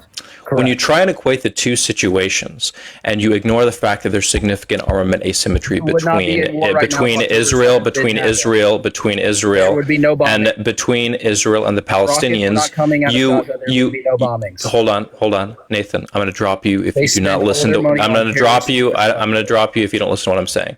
They spent When you all their ignore the money on fact that there's terrorist significant armament Say it with asymmetry me, come on. between, It's when you Hamas's ignore the fault. fact This that there's a significant armament asymmetry fault. This is between Israel and Palestine, what you do is you excuse the Israelis in the way they engage. You ignore the fact that they have significant bureaucratic advantages that allow them to engage in the exact same type of harmful actions without the aesthetic of appearing brutal or barbaric or anything like that. So what you should be doing is recognizing that Israel is able to engage in the deaths of so many people, of men, of women, of children, of civilians, of innocent people, yet they don't receive any type of criticism because they can engage in it with military procedures or with infrastructural attacks or with control of the water supply or control of all these other things that are important to sustaining Palestinian life. That is what you allow when you do not hold Israel to the standard that you should be holding them That to. is bad. Also, can I make a point? Can you keep October muting him 7th because is- You know, I get the fuck out of my life. I That's don't the care. point. Yeah. And I get it. Yeah, you can make the point. They blew the airport up in 2001 and started making open air prisons and cutting off electricity and water in 2005. Okay. Yep. And that's what this type of permissive ignorance of systemic violence and how effective it is at harming massive amounts of people and only pointing to grotesque or aesthetically uncomfortable forms of violence is how you excuse these significant, powerful institutions from engaging in so many harmful actions like ethnic cleansing. And I just think it's insane the fact that your entire foreign policy perspective is what people appear the most scary to me. It's elementary and stupid. And that color was pissing me the fuck off. So I feel like I remember this person. I don't know how much longer I can go. I'm really fucking tired. But thanks for being here, Chris. What's up, man? Hello? Can you hear me? I can hear you. Can you hear me? So what's up? Okay, cool. How's it going? How's it going, dude? Not too bad. Pretty tired. Have I talked to you before? You look familiar. No, I've never talked about it. It's actually the first time I saw your live. Cool shit. Are you voting for Trump? Kind of going towards it, yeah. Why is that? I like, there's a lot of reasons. I think like the number one reason, I was talking to somebody about this like just a few minutes ago, is that I feel like Donald Trump harkens back to one of the greatest presidents of all time. Now, like, this is an interesting conversation. Who do you think is the worst president of all time? What's his name? Post-Civil War Reconstructionist president. Yeah. Also, I don't know. I'm forgetting his name. Can you give Andrew us Jackson. Jackson. Can you give No. us your rubric on what worse would be? Like, what metrics do you define bad? Oh, well, Johnson. Johnson. I was just going off of statistics. I know a lot of people that debate this. They always talk about the statistics. Scholars. So I'm glad you said somebody else, because a lot of times people say it's Donald Trump. He's the worst. Actually, he's the third worst. So there was the worst was Jackson, the second was Buchanan, and the third was Donald Trump. But Jackson was bad because of the Trail of Tears. I was thinking of Johnson. Yeah. Trail of Tears, yeah. And then Buchanan was bad just because of a bunch of other policies, like right before, or kind of like in the late 1800s. And then Trump. But who do you think are the top 5 presidents? Number one, we're going to say Washington, Lincoln are the typical answers. FDR. I don't know. There's some of the top ones. Yeah, those are usually the top ones. Jefferson, and then there's another one on there. Teddy Roosevelt. Oh, Teddy. Yeah, that's why that's who I thought you were going to compare Trump to, is Teddy Roosevelt. Correct. Yeah, Teddy Roosevelt. And so I feel like Trump is like a new age Teddy Roosevelt. Like, I feel like there's Well, why not? No, because one, Teddy Roosevelt, like his domestic stuff was pretty good. His foreign stuff, don't like. He was incredibly aggressive. He was incredibly aggressive towards Central and South America in ways that I think was pretty destructive. If you're talking about him domestically, he was a pretty anti-big business individual who focused a lot on unions, on labor rights, breaking up monopolies, and that I think was a good character of his administration. That is not something Trump is even remotely interested in. I feel like Trump might regulate that, but I mean, on the policies term, be serious. They're different. Maybe. What policy has he introduced that would come even close to any progressive era policy from Roosevelt? Probably the tariff. Actually, he might have engaged in some tariff making, but I'm talking about more domestic interest policies. I would say even though the tariff is is an international type setup, I feel like it's a main contributor in the domestic. It affects the domestic the most. Some of it does affect the domestic, but a lot of the negative externalities from tariffs are international relation wise. That's one of the things that people criticize is already Trump's attitude towards tariffs, and the fact that he wants to put a 10% tariff on the EU has created plans developed by EU nations to deal with and punish the US for what it's doing. And it's going to develop a trade war. It's going to develop a trade war with China. Those are some of the major issues, is that not only does it affect trade relations, but just relations in general, and sets up some pretty bad situations. There are some negative externalities domestically too, but if you just look at domestically, you're not going to account for how bad tariffs can be.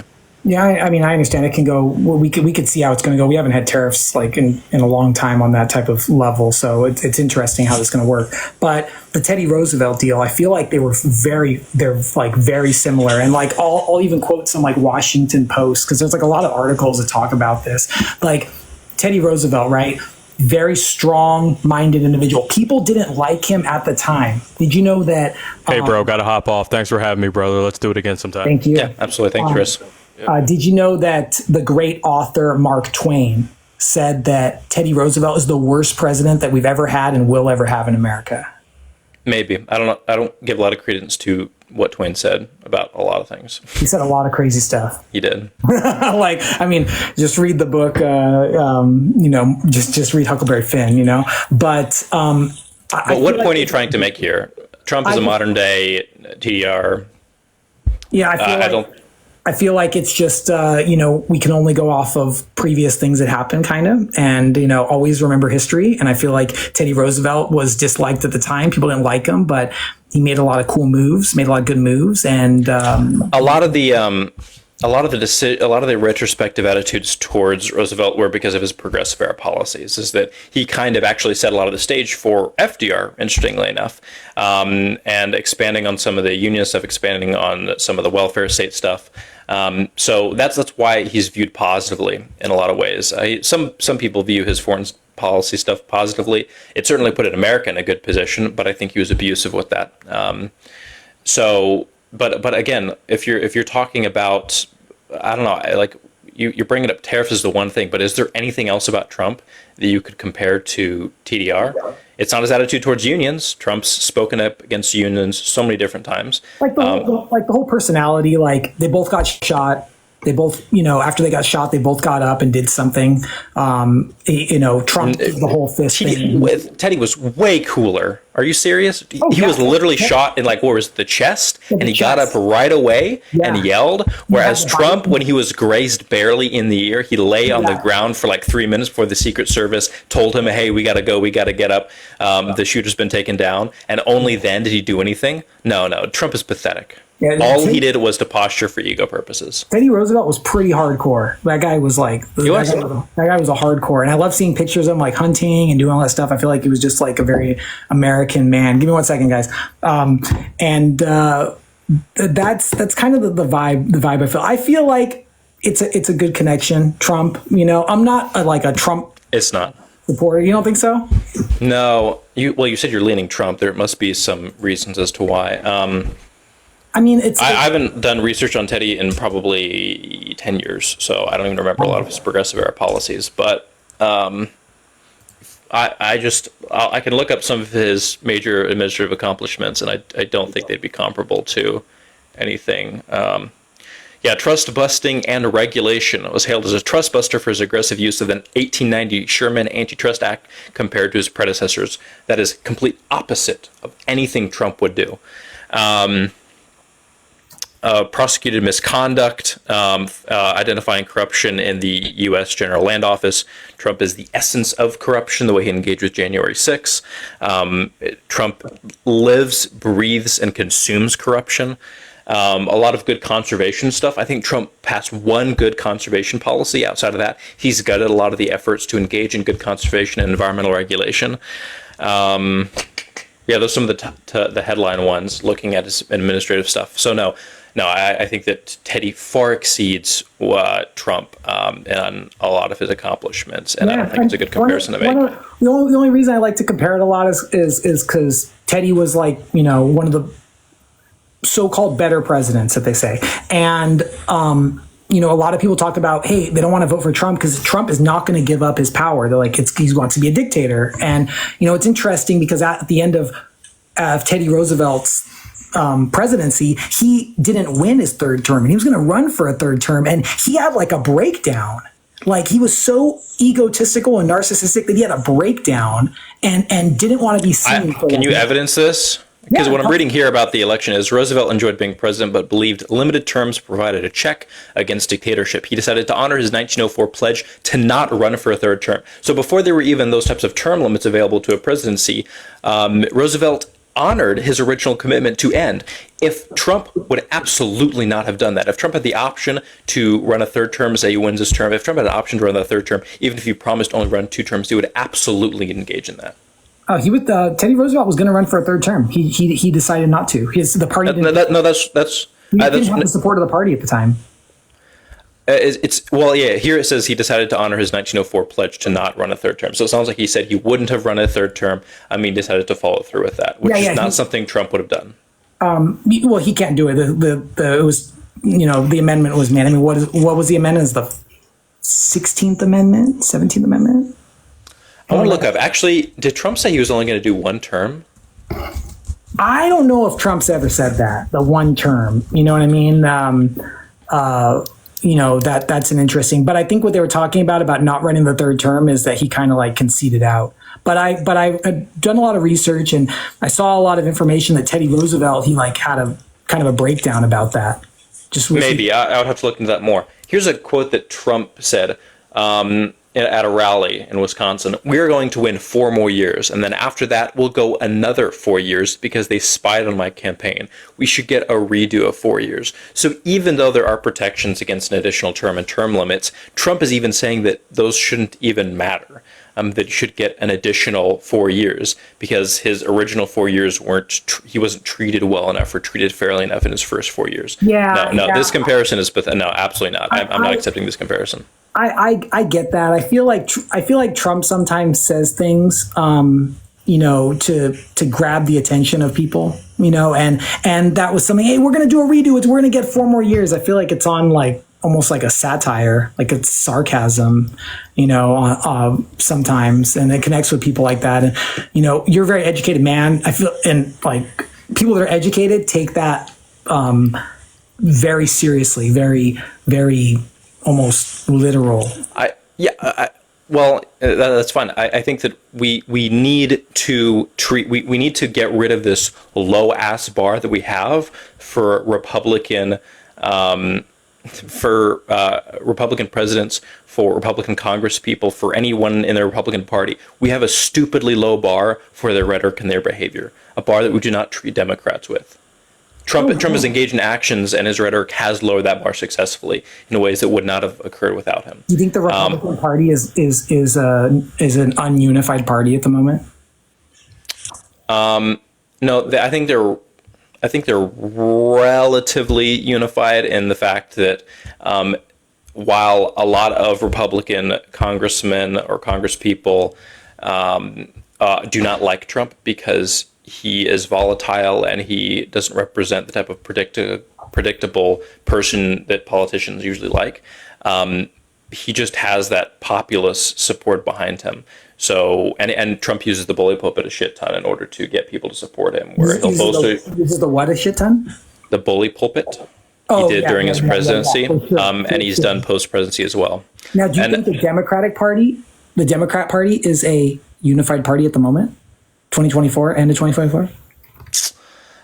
There's a split between progressives and liberals a little bit. In Democrats, yeah. Mm-hmm. You think it's a bigger split between the right and the Republican, like far right and Republican? Because I feel like on both sides we've got like far right and some Republicans on the party, and then on the Democrat you got some far left and some Democrat. Yeah, I don't see many Republicans threatening to not vote for Trump. I just don't see it. But really? But you do see progressives, yeah. Yeah, the progressives saying they won't vote for Trump. Won't vote for Harris. Oh, won't vote for Harris. Okay, you said Trump. Yeah. No, I'm saying people in the Republican. I don't see many people in the Republican Party saying they won't vote for Trump. I do see people in the Democrat Party. I do see progressives saying they won't vote for Harris. Yeah. I mean, for me, like, I feel like, a little bit background on me. Like, I study politics. I did debate for like many years, and I feel like there's both good sides to each president. And yeah, there is both bad sides to each president, and like someone just has to weigh out all those sides. And right now we're in actually a really good time where it's a great debate time. Like there's each side has some strong points, but then each side has some no, absolutely. The entire MO for how Republicans operate in order to make it seem as if the Democratic Party is comparable to the Republican Party, to Trump, is by developing a grotesque, bastardized Frankenstein's monster, building it up and trying to compare it to Trump. Whenever we point out that Trump is engaged in conspiring to overturn the election, engaged in the incitement of a riot, engaged in the sexual assault of people, engaged in a bunch of these other different insane fucking actions, racist actions, xenophobic actions, what Republicans have to do is they can't point to a person. They have to point to tens or even more, dozens of different people, and they have to congeal them into this Frankenstein monster, trying to make it seem as if the Democratic Party is comparable to Trump.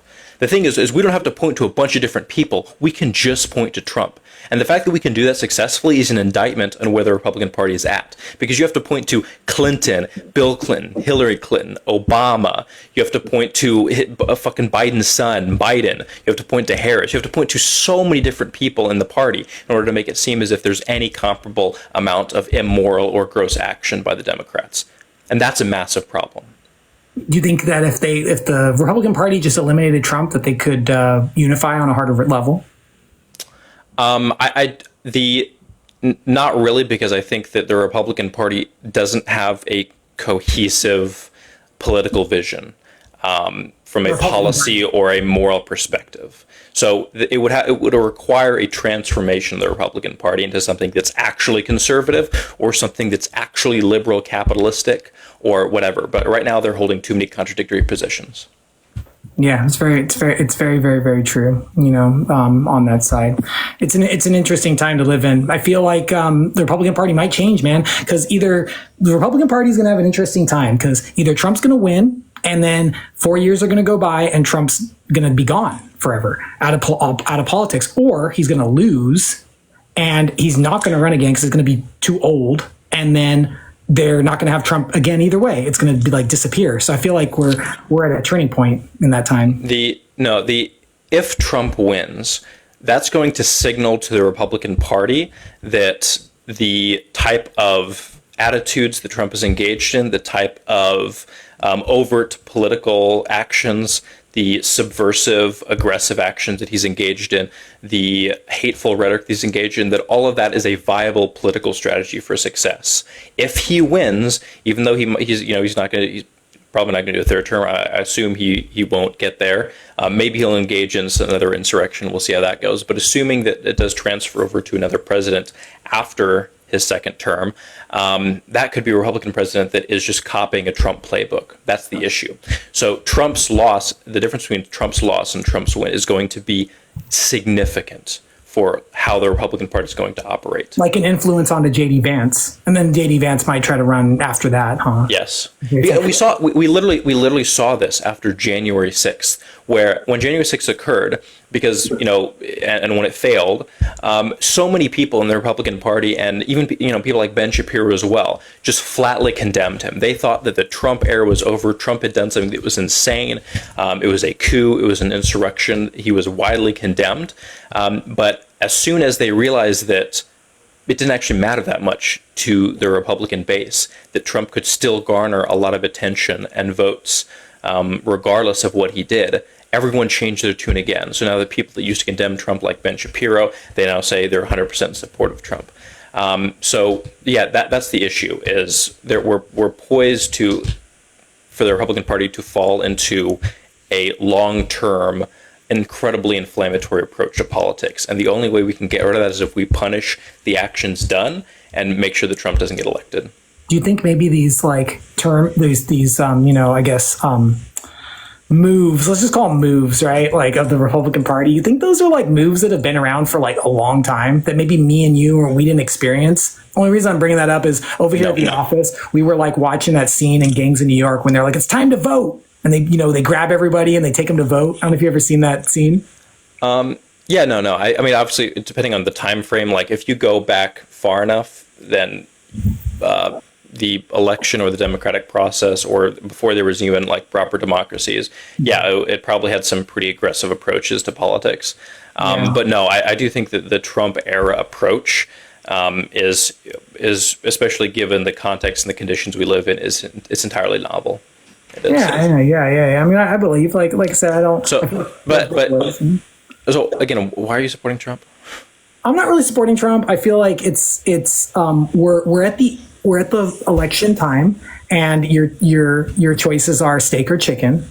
And if you don't pick, you're not going to eat. So I'll ask you the same question I've asked like the past few guests. Name what is the worst thing about Harris that rivals any of the worst things that Trump has done? I feel like both of them on a character, and I go both off character. Like Trump, the worst thing Trump's been is the character. He said some inappropriate things that I don't feel were politically correct. But then again, Harris. That's not the main issue with character. I feel like for me, that's the main issue. The main issue with the character is he's raped somebody. That's a pretty big fucking issue. You could add that on there too. Yeah. I mean, like the only reason I didn't bring that up is because like I didn't see that, and like it was like done in court, so it wasn't like physically happening in front of my eyes. But I understand what you're saying, and I feel like even if you want to engage probabilistically, there's nothing to a similar probabilistic extent that Harris has done. Yeah, I feel like Harris. The one thing that kind of was bad character for me with Harris was the Willie Brown incident. How is that remotely comparable to graping somebody? I just it's not, but I was just bringing by like what are the both sides that go, and I think it's the Willie Brown incident. What did she dated someone who had political influence? How is that bad character? Well, she dated somebody, but they were married at the time. Yeah, they were technically so-called separated. Trump has cheated on all of his wives? This is true. Yeah, but Trump didn't cheat on his wife with another married woman. That might be true, but I think that being a homewrecker is not nearly as bad as cheating. Totally, I agree with you. I agree with you, but and also, weren't they separated? Hold on, Willie Brown was. They were going through separation, weren't they? They were still legally married. They had not had a divorce. That's fine. That doesn't make you a homewrecker then. Some people may agree. Some people may not agree. No. Being a homewrecker is engaged in actions which contribute to the separation of a relationship. If they were already separated, you engaging with them, and that's a common thing. A lot of separations, they might not be legally divorced, but they're saying, hey, we need to see what our lives are like outside of a relationship with each other. And perhaps our lives suck and we'll get back together. And the divorce proceedings would make that too complicated. That's a really common approach to dealing with relationship issues. Yeah. To implicate Harris as doing something immoral there is silly. I feel like it was a little immoral. And another one that I feel like was kind of another immoral thing, and I have to be careful with what I say here because of the TikTok, is Harris's approach to the herbal situation in California. I feel like California at a time was able to legal.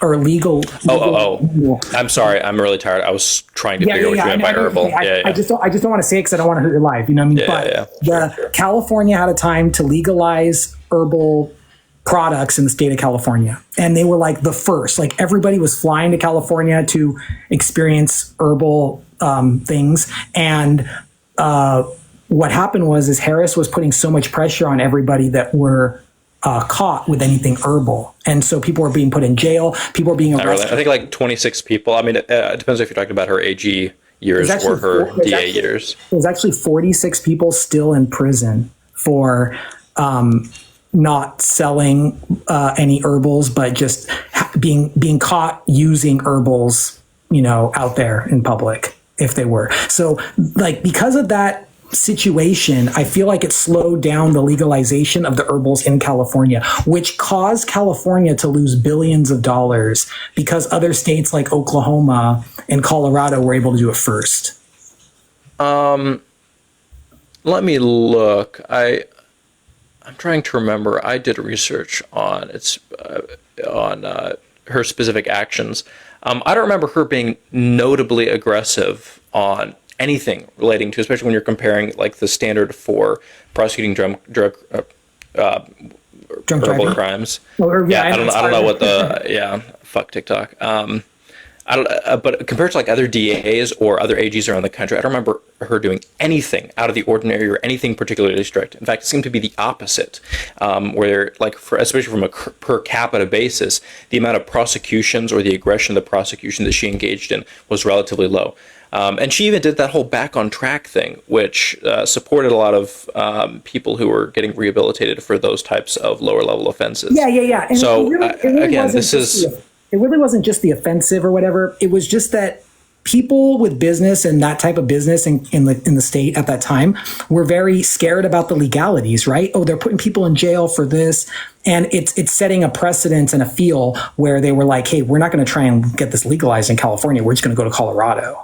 So then a lot of people moved to Colorado, and Colorado started making billions off this. Like, I think the first year it was like a junk load. And then we were all thinking in California, why didn't we do that first? Why didn't California do that? And the amount of income would have been crazy, But there's it was a popularity thing. Like, again, the war on people criticize the war on drugs, and they should. But the idea that it was an unpopular thing is not true. It was absolutely supported relatively popularly, especially if you want to start in the 70s. It had a lot of popular support. Even among the Black Caucus, like even though they were pretty heavily affected by it, the war on herbals or whatever was supported pretty broadly, unfortunately, because I don't think people conceptualize a lot of the long-term impacts of the war on drugs. So again, like, you can say that there was an economic incentive that was not taken advantage of by Harris, by her not being the spearheading or the spearheader of legalizing Mary J or whatever. But again, it's based on how popular the policy is. Yeah, I understand. I feel like at that time, like it was very different. This was like 2000, early mid 2000s, when it was going on. But I feel like it did set the state back, the state of California back significantly on that. And it wasn't just her policies; it was the policies in general at the time of everybody that was in charge. But I do agree with you on that graping is far a way more immoral thing than being a homewrecker or not allowing Mary Jane to thrive in California.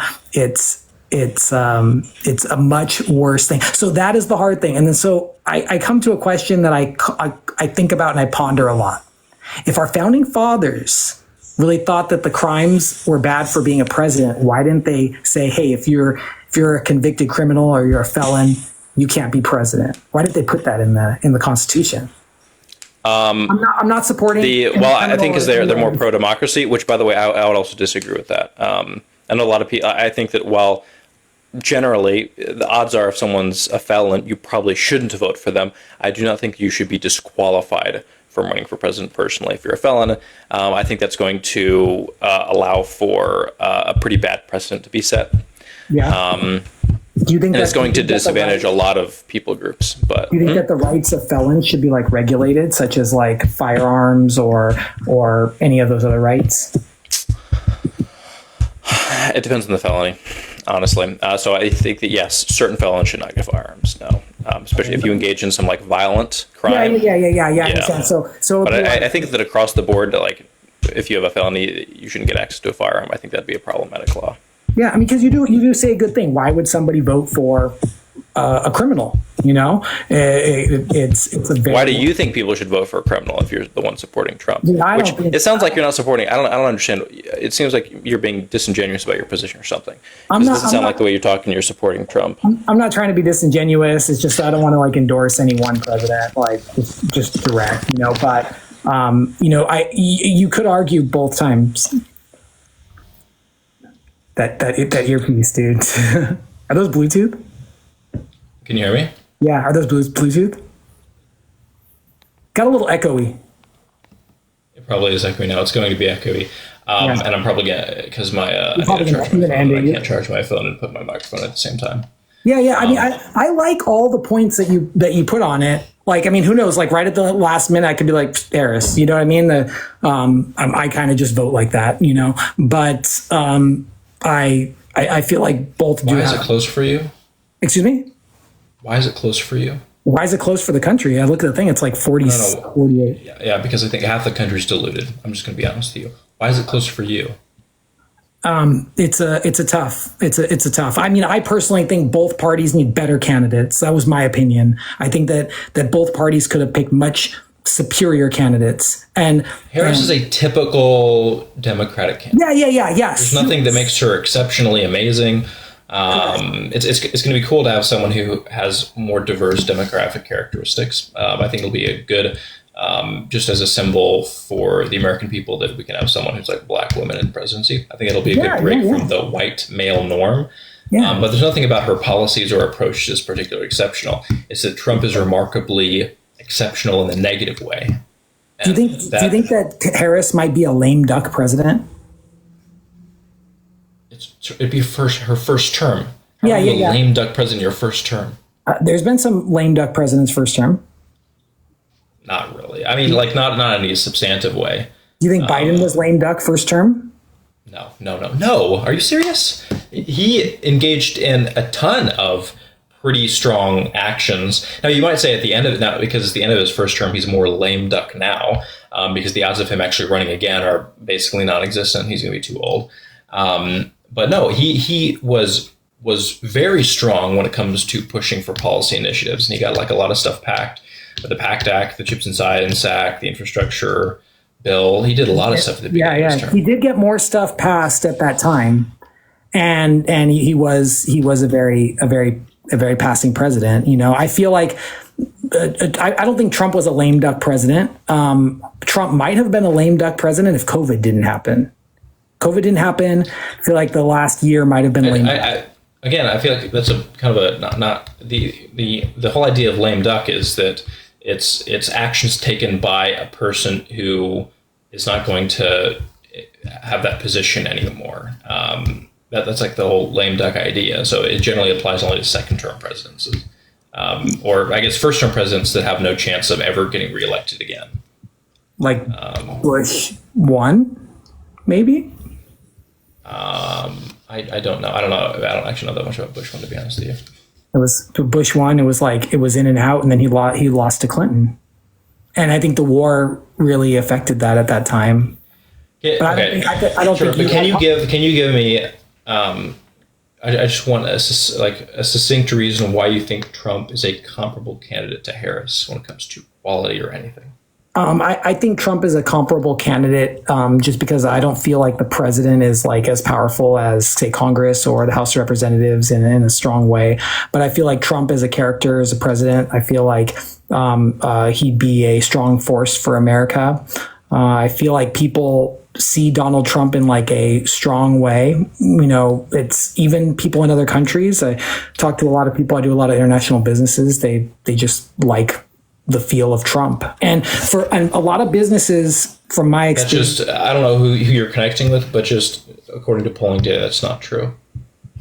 Trump is seen in a negative way by a lot of countries, especially a lot of countries that would be our allies and that we need to establish healthy relationships with, and not in a negative way, like scared or fearful way, but like God, that dude's fucking pathetic.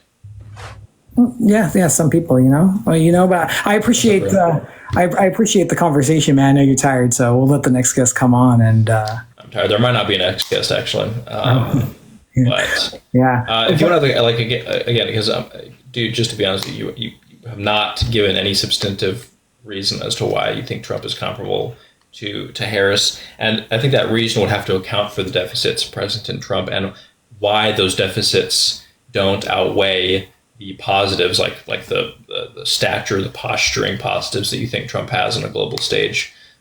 You need to walk through that. Otherwise, I think that one, you're not being honest, or two, you just don't care that much about politics. I care about politics. I'm being very honest with you on how I feel. My side, like I'm telling you, like I could literally debate both sides, like the Kamala Harris side or the Trump side. It could go both sides. Anybody who's strong at debate can be able to do that. But I don't think you can be strong. You can technically debate both sides, but any comprehensive and accurate allocation of facts, you cannot look good when debating for Trump. You just cannot. It requires some gerrymandering of facts where you only take into account facts that you think can be twisted to bolster your point. Manipulated facts or twisted facts. Yeah, it goes and omission, like significant omissions, like the omissions of the graping and then the federal stuff. A lot of people argue that, and then they get to omit that stuff. Hey, Trump was this. I feel like the only one reason why I feel it is I feel like 2016 to 19, like right before COVID, I feel like that was like a banging time in America. Like, I just feel like it was so cool to be alive at that time. Like the feeling of people, like the probably because of Marvel, honestly. Excuse me? Probably because of Marvel. Fuck Marvel. Marvel took that era and Marvel made it seem way cooler than it was. What really happened during that time that was notable? 2016. Fucking Infinity War and bullshit. I can name a couple things. Gangnam Style. Okay, fuck side too, I guess.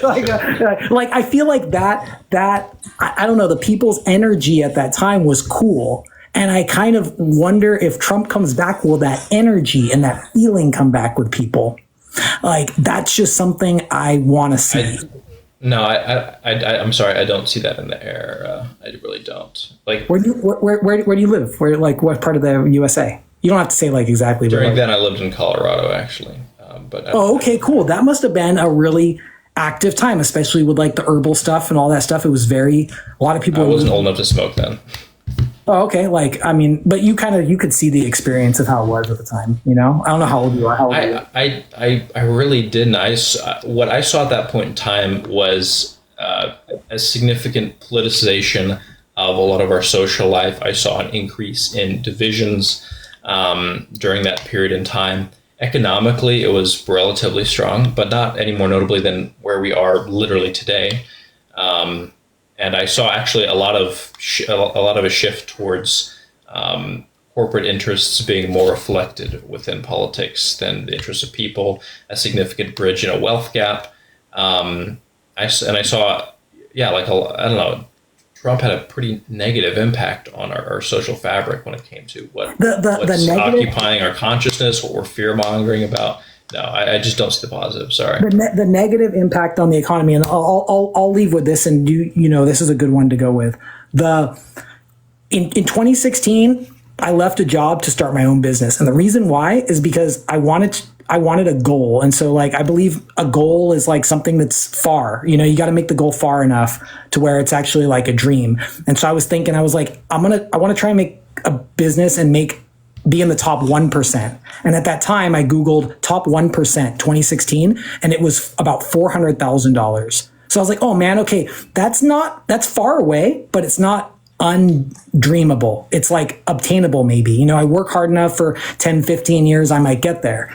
Come up to 2024, almost 10 years later, now to be in the top 1%, you have to make 800,000. So it's almost you understand that's a result of a wealth transfer. That doesn't come from nowhere. It's that wouldn't come from inflation. It wouldn't come from anything like that. That comes exclusively because of a wealth transfer. There's a significant shift in wealth and equality, and that occurred. One of the big ways in which that occurred was the 2017 or 2018, I guess, TCJA, the Tax Cuts and Jobs Act. That oversaw a significant transfer of wealth to the top 1%, which bolstered them far above what the median income was and what the projections were for your typical average American to develop into the top 1% individual.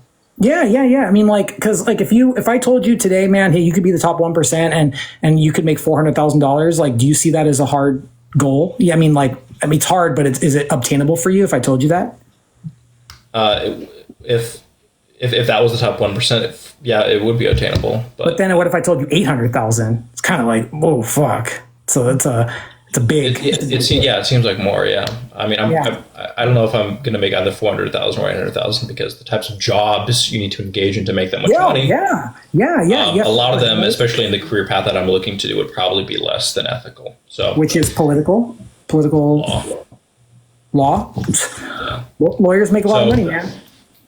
They do, but a lot of the lawyers that make a lot of money are the corporate lawyers, and it's hard to be ethical as a corporate lawyer. Little background on me. Me and my wife were actually going to both go to law school, and it's just, it's a lot of everybody that was a lawyer. They said, man, it's just, I don't want to do this. I'd rather do something else.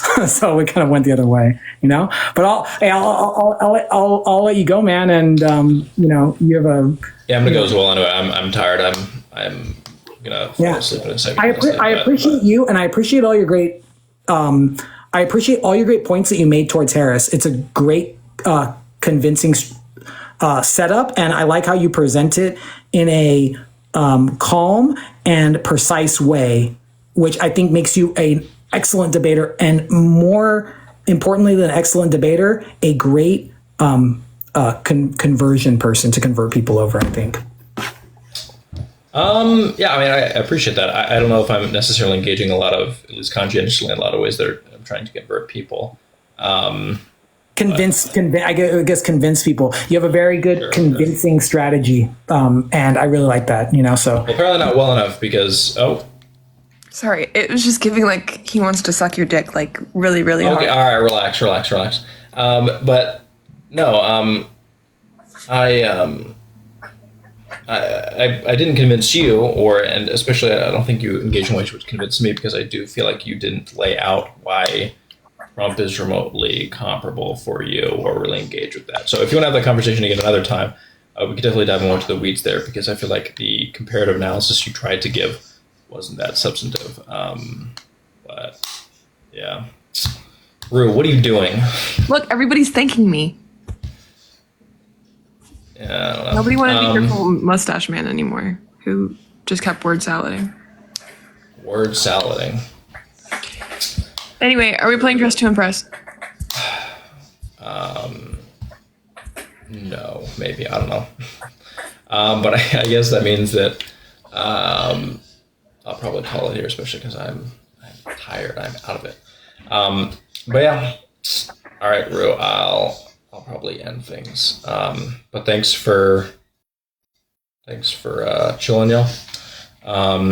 Feel free to follow, and I'll try to do a few more of these before the election happens. Again, vote.org. Go there. Please check your registration. Make sure you're all good to go.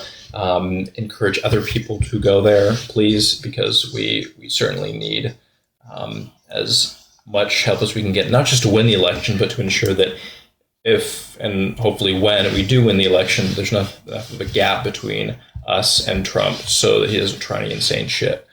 He doesn't motivate his base to do insane shit either. But yeah, anyways, all right, take care, y'all.